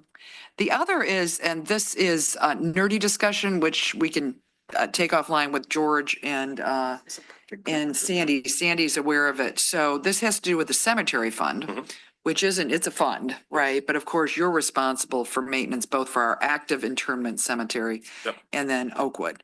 And our charter spells out that there's a cemetery fund and actually dictates how that is, it's sort of net after. So whatever we take in versus what you have to expend on maintenance and services for internments must go into the cemetery fund. So what I'm going to be proposing is, and I won't be for this year, is that we match what's required in the charter in how things are managed. So there'll be more potentially flow in, flow out. Also, just to float for council is, we do have, it's over $1 million in the cemetery fund. But when you look to why it's there, and again, spelled out quite well in the charter, it's in perpetuity. And we're going to have 2 cemeteries that for a long time, in perpetuity, right? That as long as Northville's here, we will have 2 inactive cemeteries, meaning no more internments, but lots of maintenance. Mhm. So I think as a policy, like this year, we're using $50,000 for the fence, as we should be. And if you look at what the interest is in the cemetery fund, if you look across, it's about 56,000. That's going to vary, right? You conservatively estimated 41 in forward years for interest. But so if we sort of set a policy again in the future to talk about this fund, how to manage it so that it's in line with the charter, but also, not to exceed maintenance investments in excess of whatever we're earning on interest. So if you think of it like an endowment, right? You keep your principal, but you can make those investments which make sense annually from that fund. So anyway, just I wasn't sure who was aware. I know you probably are, Andrew, about this cemetery fund. It's not called a maintenance fund. It's just called a cemetery fund. I like giving it a You understand it more better than anybody meaningful- else out there. yeah. Well, Currently how it is in our budget. Right, It's so- broken out into 2 separate funds under the general fund. yeah. There's a cemetery open and closing, and then there's a maintenance fund. So that, and also over many years, there's money in the fund that's earmarked for cemetery because of what is essentially in the charter, and it's not in the cemetery fund. Does that make sense? Yes, it So does. it's excess of 1 million in the cemetery fund, but it's actually higher than that for set aside. So I think a better alignment with what's called it's unusual to have a fund spelled out in the charter. But I think working with Sandy over the next year to maybe better align that and get those funds aligned, that's what I would recommend. And a policy on expenditures fund to fund, Well put. which we don't have, so. Yeah. Perfectly said. And the work, as I mentioned, Wendy, who's been working with our cemetery records, she's identified lots of open availability spots, so. Yeah, so we have hoping spots that we have they don't have anybody in them, so Yep. we can. And sell then them. also during the capital, meeting, I'll be discussing maybe an option to open up some more spots. Great. What about columbariums long-term? It seems like you could do higher density there. Yep, we could do Yeah, some more of and those. you got as a well. couple of them, you probably have a couple more placements. How have those been going? Are they? They've been good, yeah. I'd say almost half of it's been sold. So we still have quite a bit. Luckily, people are That'd not be interesting. trying to get in. And we have space for them and Was that again? we have space for them in the future to Yes. have a little garden of those. Yeah, and my last question is actually for George and you, because George had directed if something is related to a public improvement, that would gonna be under public, you were gonna, at our capital improvement meeting later this month. But if we have it, this is a smaller item that I don't know would show up. So it's under, we have a couple good investments under pedestrian and cyclist signaling, which is great. So these are smaller items that I We're good don't. with having the things for this year's budget and talking about them now is no problem. I'm just saying with something like trucks where we're going to try to Oh, lay it out a yeah. little bit No, more I was detail. fine. Longer term. But No, I that's want to also say I'm long-term. respecting 2 that. weeks is long Yeah. term. So that's- what if you I. want it this year, this should be discussed. Yeah, what I'd like to propose, because it's under police vehicles and equipment, there's radar speed signs that we're going to invest in more, which is great. I think those have. Gets people done excited well. with those red and Traffic blue lights calming coming on. Gets me And excited. that, and I don't know if they're the permanent ones or the ones that are mobile. But in either way, I think those are a good investment, and that's like $8,000, 8,200. And then there's also number 63, upgrade of pedestrian warning signals along 8 Mile Road, which is super. I'm not sure what the detail is on that, but I'm just improving that is great. That was 84,000, so that's a pretty significant investment. One, sort of our approach to pedestrian and cyclist safety has been incremental. So make sure the paint is, Yeah. very visible, put up signs, and we did a lot over the past 2 years in that area, places that didn't have crossings before. And the low cost is just put a sign up. But I'm like consideration of, I believe, there's a word, and I'm not sure this is the right word, the rapid flash beacon, the solar ones. We had put enhanced crosswalks on North Center Street. Yeah, The one where the school crossing is at, what is that, about baseline? it's just right at baseline. Yeah, which has a crossing guard Yes. as when it's going in or out. But the other is by Kroger's. Remember, we put that in there with cars do not even recognize there's a pedestrian trying to wait there at all. It's just sort of, people will be standing there. Have you seen them? They just stand there I've and been there. yeah. So I'd like to, because I think Nice bright those, paint, you're gonna do this, well, this isn't paint with and the sign. These would Well, be what the- we could- yeah. I don't think the sign, we've had the signs now Yeah, for a long time. So we So- will be, this year we'll be putting in our first rapid flash beacon for the Gateway project over at Ford Field, right there on the Hutton curve. So that's something we can look at and see how that works. See what the And costs expand are, and something we can implement maybe on Center Street. Because these are, the ones I'm thinking, they're not the big ones. This is like $7,500. So it's, They're the ones that they're just warning the drivers that there's a Yep. pedestrian there. and they get Lights. activated. They get So they're activated, yes. solar. And so so they start, you see them all over Ann Arbor. Oh, But yeah. I did look, the cost, it was in one of our line items, probably for over there. And like, it's not an expensive item in the bigger picture, 7,500. And that is a dangerous crossing, frequently used. So, And just one other thing on signage. I've gotten so many calls lately, as many of us. on deer crossings on 7 Mile. That is a county road. I have contacted the county on that. Northville Road, as it comes in Northville, I've had 3 or 4 people come into, City Hall saying there's more deer. They almost hit this and that. We'll look at that in the future too. Most of the ones are on county roads. The township doesn't have any roads. It's all county or us, but we'll look at that, maybe a signage depending on how many we're getting and where deer Randolph. crossings. Yeah. There's a lot Randolph, of. Norfolk Road, Griswold, and 7 Mile seems to be the high ones on You my. put the signs up for the deer, but they don't go. I know. Really? They should come from miles away just to cross at that crossing. I just don't get it. I've got a Not plan, reading the I got a sign. plan B, Mike, if you Go ahead. want to discuss after. Just a little levity there. Yeah, so I would just like consideration of adding one, Okay. if not necessarily just to try, on that north center, because we tried the lower cost, made the investments, it's just now. Thank you, Mike. Appreciate all you do. Thank you. How about Allen Terrace? Tell us about what's going on up there with our. As you Right, can see seniors. up there, we have the budget of buildings and grounds, 600, well, almost 643,000. Administration, about 320,000, capital at 186,000. And right now we have 4.2 employees with myself full-time, George, and now his new assistant Adam is full-time. Mary is about 3/4 of the time for me, and then our custodian Ashley that we share with City Hall now, Oh, which has helped a lot to Separate, huh? have 2 full-time maintenance and 1 Good. part-time. Consistency. Yeah, it helps a lot, especially with George and all the projects I've given them with all the grants and stuff. So, Austin is working out very well, isn't it? yes. Training under George. Yes, he's doing pretty good. He wants to learn. He's looking at classes to learn more too. So I think we'll have him for a while.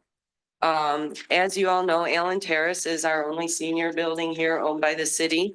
We have 100 apartments, 98 are 1 bedrooms and 2 are 2 bedrooms. We run solely on the rents that are provided from the residents. And we are happy to say we are way below market rent for anyone in the area. Greatest value in Michigan. I think it is, and I we would try to go. keep it that way. All utilities are included aside from cable, but water, heat, electricity, gas. And right now we're at $812 a month for a That sounds 1 bedroom. Everything included. And July 1st, it'll be 832, which I still think even with the $20 Great increase, value. we're still doing a great job in comparison to local ones.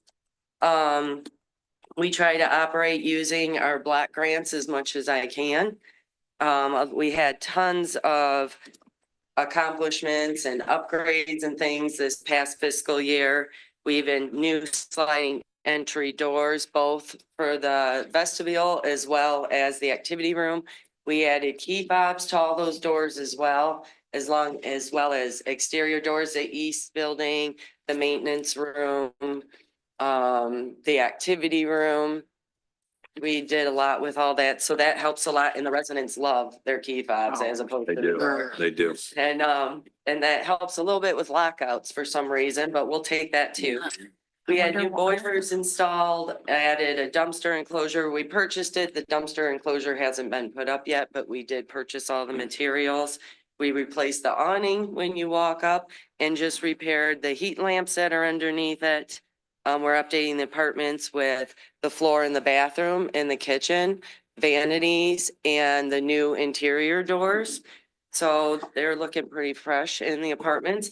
Outdoors, we added the pavilion, which was given from Michelle from Right. Lucy and the Wolf. That's And correct. yeah, she donated Looks that great to up us. there, all connected to the cement. And we just people are put using it. together a new picnic table for them that matches. We did all new patio furniture last year, The so. grill out there, they're um, grilling it up. Yep, and they seem to like it, so that's a good thing. As per our chart that we had for the last 2 years, we said that we had 6 to 8 week turnaround with the apartments, and to save money, we've lowered it to 3 weeks. Great. And we may even, George may kick me for this, but we may even be able to go down just a little bit more once the vanities are totally complete in the doors, because they take time on those things as well for the flips. So we worked on Fire escape plans, those are all done. I actually just got the magnet frames to put on the back of their doors. So those should be handed out hopefully the end of this month, if not at some point next month. So that will answer a lot of their questions that they've had about what do I do, where do I go? We received the donation from Planet Fitness for our fitness room, and we redid the flooring and the paint and everything in that to go along with it. And we added the vending machines outside the activity room, which a lot of the residents seem to like, especially now that they're working in a better capacity. But I think that's about it for Allen Terrace. Any questions? So I appreciate, you didn't mention before this, you went through trash gate and we got that all handled. You got through the bathroom gate, we got through that. And now we're starting to go room by room and the workout areas, you're Yes. updating that. We might do the technology business center and the library, and the salon sometime I hear, we'll be They open want the for that. salon, Even the endowment, you have a little endowment group up there that has 100 and some thousand. That is a benefit for everybody, so we could pay for some of those And we things. just used it for the piano tuning Right, that and- was donated. Yep. Yep. And we are, I'll see you next week for the approval for carpet in the hallways. So that will be new, and then we'll have paint in the hallways as well. So it'll look real fresh and pretty. Yeah, they had a piano that was donated up there and it wasn't really tuned. I went up to play it one day, so they got It's tuned up tuned now, from so you can endowment, come so back. it's good a whole bit. And they play it, I call it the oldies lovingly. Of course, they're out there playing it, doing the thing. It's great, they like to meet in the big lobby and play the piano. It's Oh, that's another thing we'll good. do next year is new lobby furniture as well. Great, great, outstanding. No, I think you are the expert. Tell us about what's going on with, I mean, what's going on? I think Jolene just described a pretty incredible list. So I actually wasted my time putting together and you nailed pretty much all of them. If you look at where Allen Terrace was 3-4 years ago, where it is today in terms of the facilities, in terms of the community dynamic, it is absolutely incredible. I will highlight that it was a few years ago. Jolene did a great job. It was a team discussion around looking at rents, looking at grants, getting aggressive on grants and making commitments to the residents that when they actually came out, and many of which supported a increase, the Housing Commission ultimately approved it. But it was one of the most fascinating meetings I've been at because you had people getting up and talking about how they wanted a small increase and it was below the Social Security increase. So it was measured, but they supported an increase because they wanted these capital improvements. And I give a lot of credit to Jolene and the whole team because that statement was made and then they've delivered on those promises in kind, which I think has built credibility and has changed a lot of the dynamics in terms of how the staff and the residents communicate and operate. So kudos. I will also highlight the holiday dinners up there. I think have been fantastic. The games, the various non-denominational and denominational services that are held. There is also some of the greatest Wii bowlers in the state at Allen Terrace. It's pretty incredible what's happened up there. So it's a good story for Northville. So thank you. Thank you. explain what Wii bowling is, please. Oh, it is a game that I made a comment boldly that I was gonna come and take them on, and they said I wouldn't survive the first round. And they were not lying. But it's a game they play on the Wii. They sometimes do a night version where they turn down the lights, and now in the new commons area, they can just turn the outside lights on to create kind of a midnight bowl vibe. It's a I'm fun. looking for my man cave up there. So. They are bowling, they're just not using a bowling ball. Right. Correct, yeah, it's a Right, I game. mean, you- They love right. it. My Yeah, old you- senior property loved it too. Yeah. So I highlight it only because I think it's important from a community standpoint, and that it's a two-part story of facilities as well as just the community that's been created up there, I think is pretty special. So. And I appreciate what you two especially have done. Those still in need when we raise, the different rents, we've tried to keep them within realm. There's a fund, for the endowment, and, if somebody has need and there's some issues, you brought that up to the board very discreetly, nobody knows individually, but that's important. And That we'll meet was, again in June for the yep, next. so we'll meet for the next endowment group.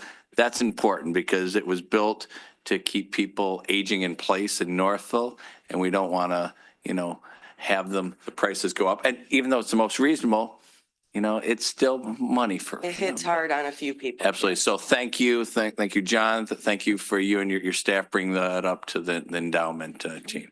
Thank you. Good. That's all I have. Anybody else? Thank you. Good. Thanks. DDA? It's all yours. Hello, I'm here on behalf of the DDA. I'll do my best to answer any questions you have. Although the budget, I'm leaning heavily on Sandy, has been under the purview of the previous director. You can see, the department budget on the left, but the employee count, I can speak to that. Currently, we're working on our director, as you'll hear later. We have one assistant director. We now have opened it to a communications specialist. We pay for 25% of our wonderful Courtney, which has been going very well. We have the shared labor position with DPW, which will be working starting May 1st. We've already ironed out the details of that employment, and I'm very excited to have him on board with us. The seasonal staff, we will be having two college students come back to us who have been with us previously. They'll be at a part-time hours. And then we have our part-time foreman, Bill Conlon, who you all see. And he is also remaining at part-time. Some of the successes that we've had, our events have grown, which is hard to believe, but they've had the most success they've had than in any years previous. We've built a lot of bridges with other organizations in the community. We've held on to our marketing mix committee, as difficult as that is sometimes to bring everyone together. And we have developed a major partnership with the Chamber of Commerce for Music in the Ville. So for the summer, Music in the Ville is presented by the Northville DDA and the Chamber of Commerce. We have combined Friday and Saturday nights so that our sponsors now are getting a package that's 33 concerts instead of 15. So they have a broader reach for their audience, and we hopefully can provide more services and more music for the city. Great. Is that it? Great. So let me start. I appreciate the work on the concert series between you and your chair that I see here, Mr. Riley. And so we're consistent. We're one brand. It was a little bit disjointed and there's some reasons for some, but I think going forward, it's outstanding that we promote it as one. Friday, Saturday, whether we do a Thursday, everybody knows up front and all the sponsors, one's not taking it from the other, whether it's Chamber of the City or DDA.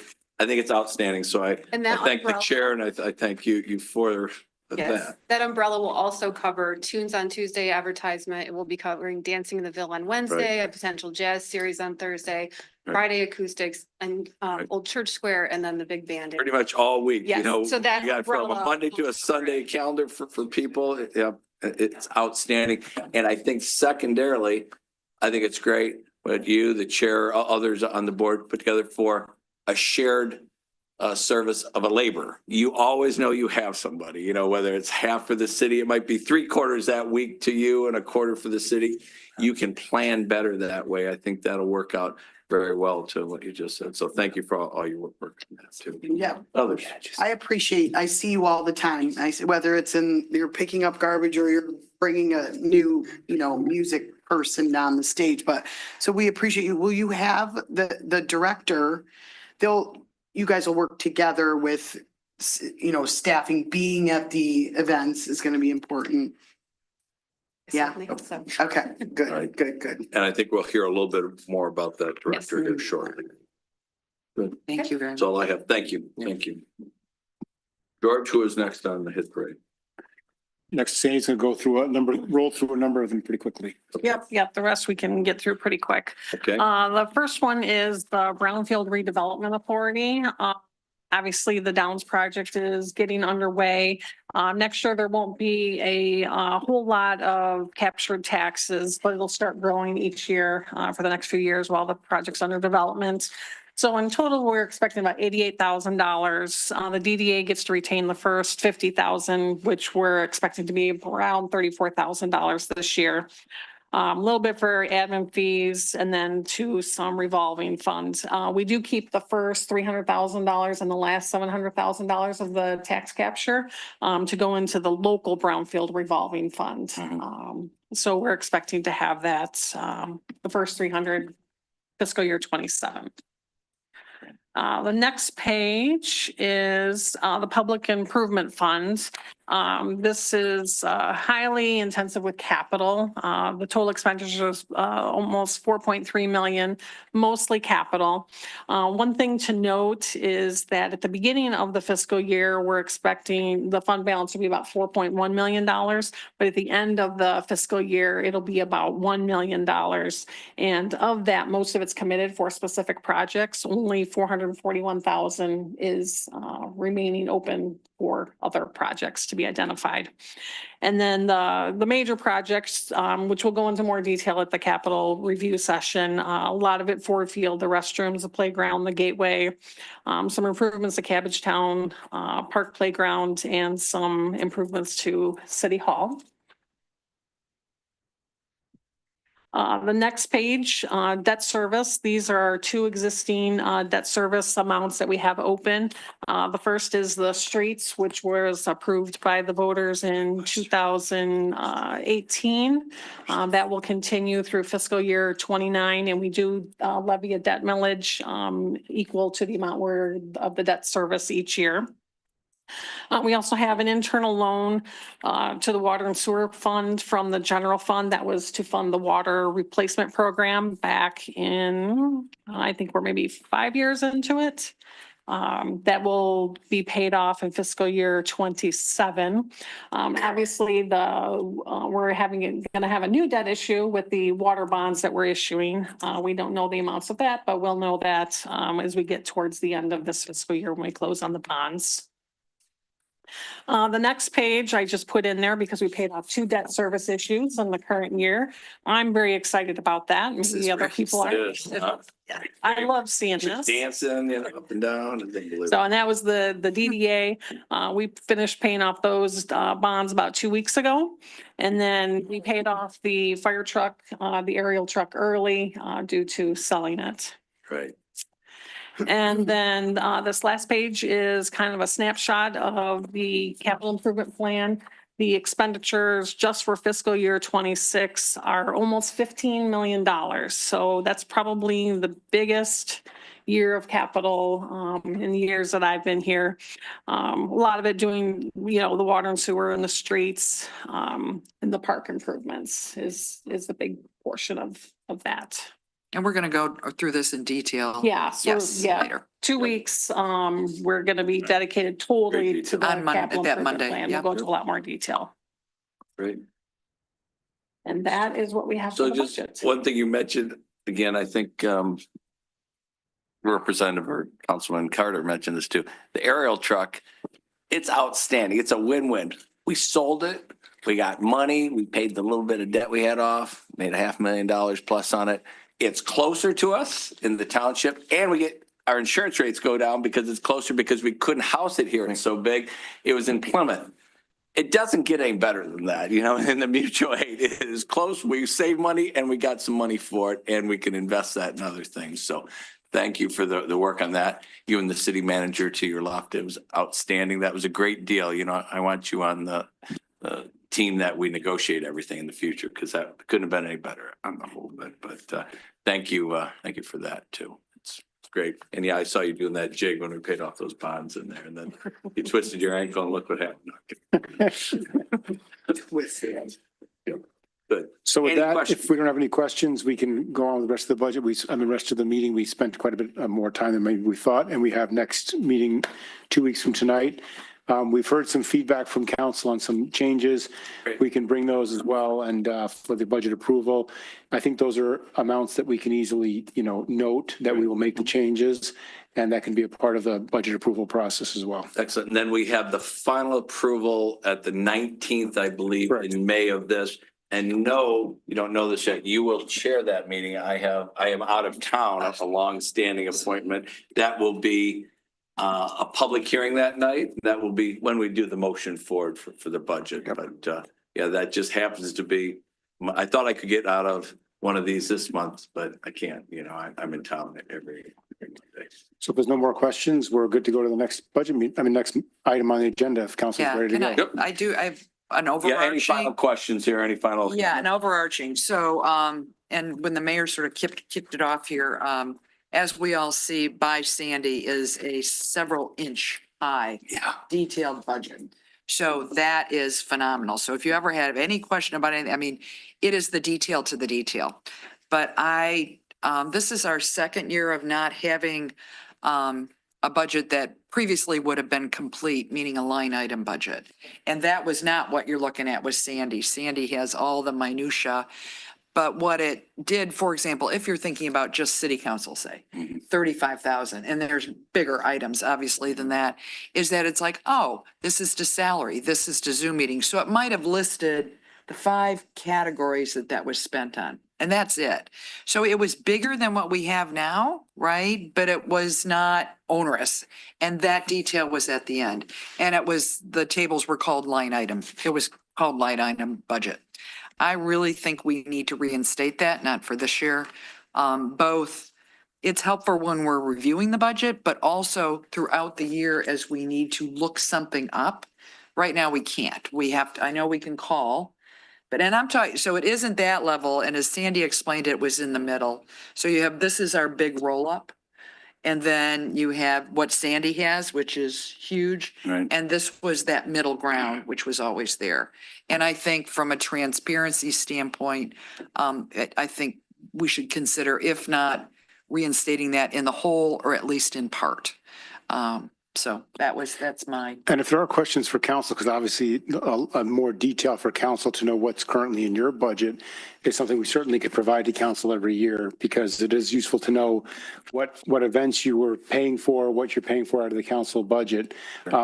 In terms of the budget, we believe we're implementing what council wanted, which was a more streamlined budget process that was more readable and useful for the residents, and trying to get away from the more line item detail, but certainly await council's direction on that. We think we've worked pretty hard to get to a more streamlined process.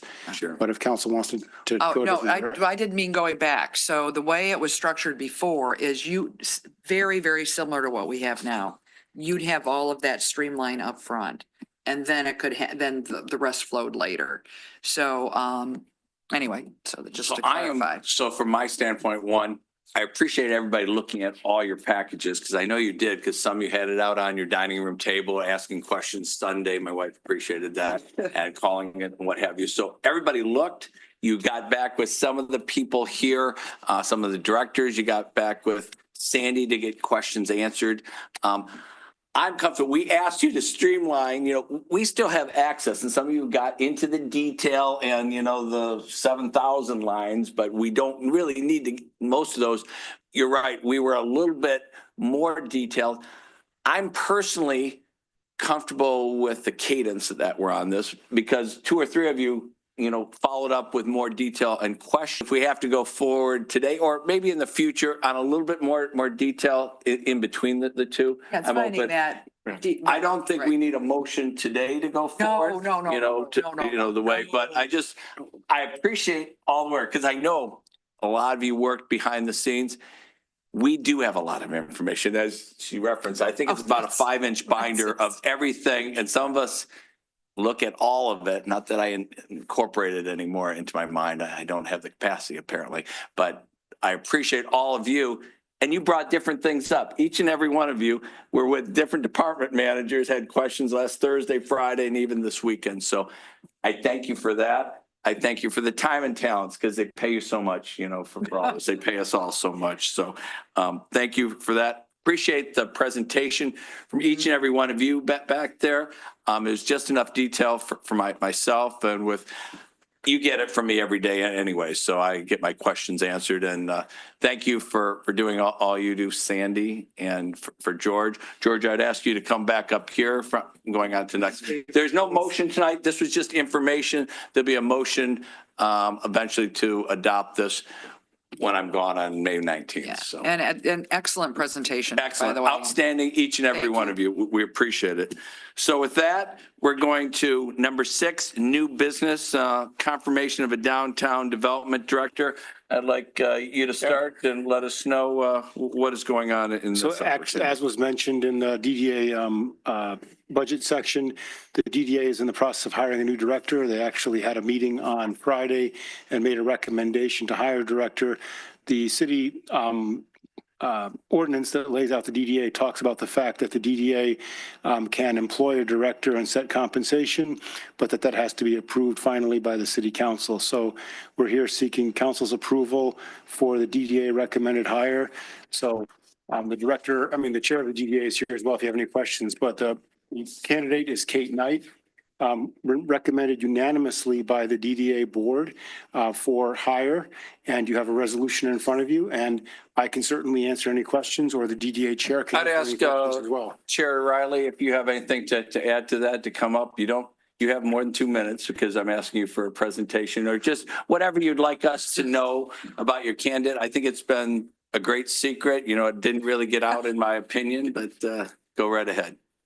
Tell us. Tell us what's going on. So I'm, first of all, Sean Riley, 335 Eaton Drive. Thank you. Next door Great. neighbor of his honor, Brian Turnbull. It's a great street. Duly noted. That itself deserves a lifetime award. Thank you very much. Humble brag. I'll pay you later. Go ahead. Not a little too hard. Well, we'll leave it at that. No, Okay. I just wanted to circle back, first of all, to thank City Manager Lahanas for his assistance on this.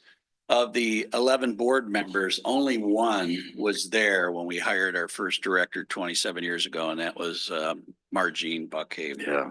So when we got together and figured out how we're going to do it, the 3 officers, myself, DJ Boyd as vice chair, and Ryan McKindles as our treasurer, said, let's get a couple of other people. So we had 5 of our 11, so we didn't have a quorum. So we added Amy Bonzer and Margene to it. And George led us through the questions, actually created some great questions for us. Yeah. I think, George, we posted it for 3 weeks. I think that's about And with a cutoff of 4 PM on whatever that date was, and we got 10 of our 11 applicants, packages sent in by the 4 PM and 1 the weekend that followed. So that one did not get in consideration. To me, it was important that just following the basic ABCs would be important for our next director.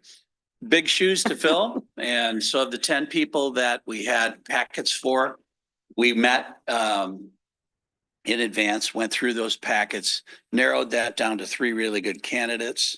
Of those 3, Kate Knight quickly rose to the top for many, many reasons. She still lives off of Hines Drive. So it's Plymouth, but it's North Hill Schools, and raised her 3 kids in the schools. Has lived here, worked for us prior as 50% time with the DDA shortly after I came on board in 2011. There's no learning curve. She hits the ground running. Her vision for the next chapter for this town is amazing. And without any hesitancy from anybody on the committee and the 9 of us that were present last week at our special meeting, we are asking for your endorsement of our new candidates. So if you have any questions, I'm happy to answer them. Any questions for the city manager or for our chair of the DDA, Sean Riley? Great. Thank you, Sean. So this has been a great review process, and with George involved and 3 of the DDA directors or board members, it was a great process. They learned together. A lot of people, they put it down into the funnel to about 2 or 3. And I certainly believe as a DDA board member, they found the right person. The DDA approved it unanimously. You have a motion, sample motion. Oh, I guess you don't have a sample motion in your deal. You do have it now. So you have a piece of paper in front of you because we didn't want to put it in the package too early. So from that standpoint, is there anybody in public that wants to say anything? Nope. Before I close that up, anybody online, any hand raisers? No hand raisers at this time, Mr. Mayor. Great. I will close off public comment because I said I would open it up for each individual item tonight. I am looking for a motion to go forward. This will be the final step in this, and then Chair Riley will let her know tonight that she is totally official. And I would be honored to do this motion because I Absolutely. am just so impressed with the process that the DDA board went through, and it was unanimous board approval on this process. Yep. Because there was none, because it had been so long.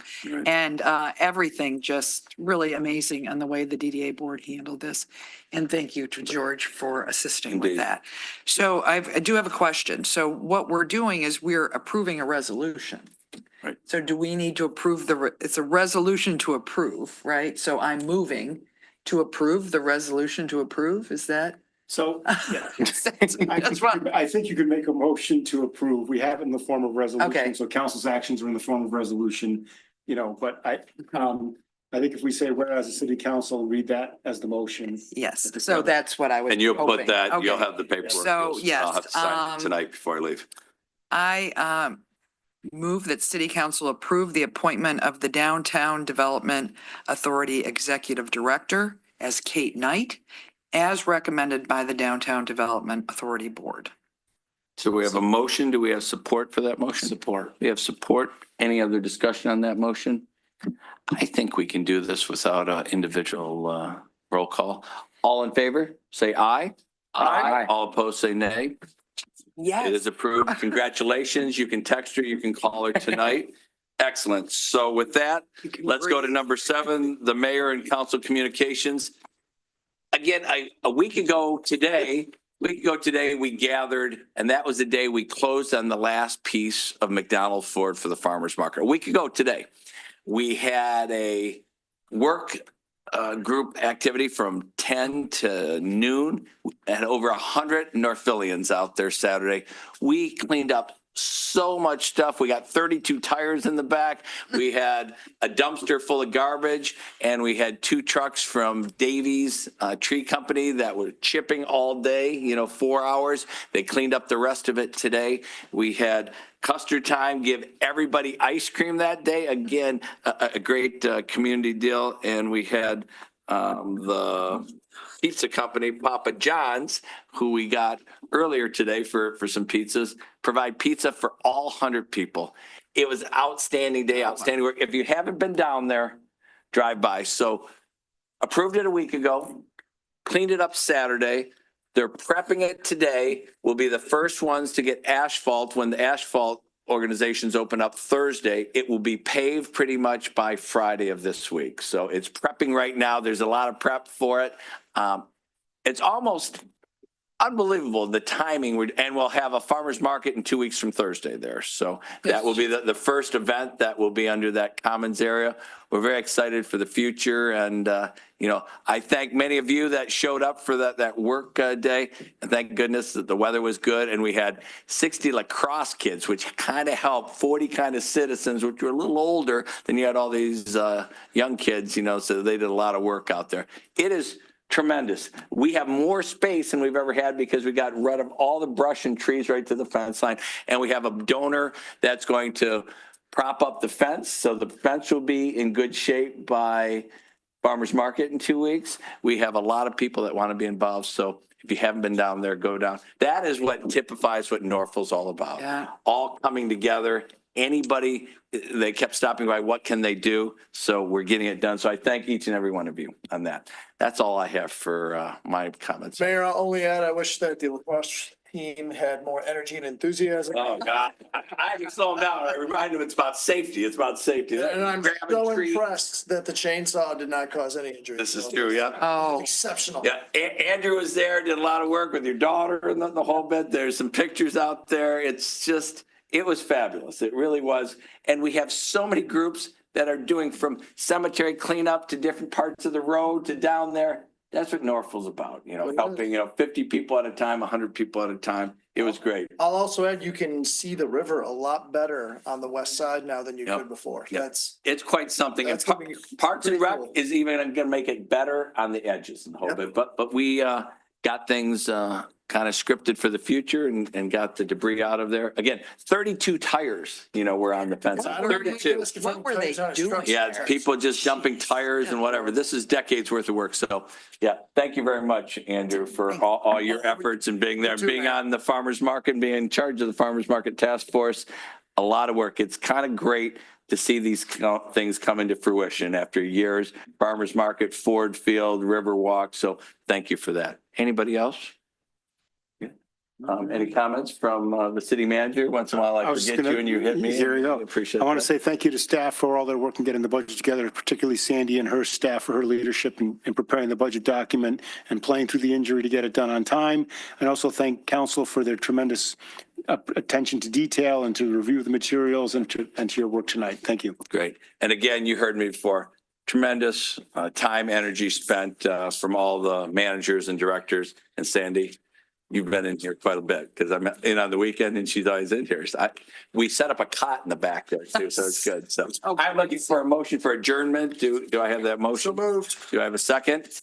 Okay. Any other discussion? I'm sure there's not. All in favor, say aye. Aye. All opposed? We are done.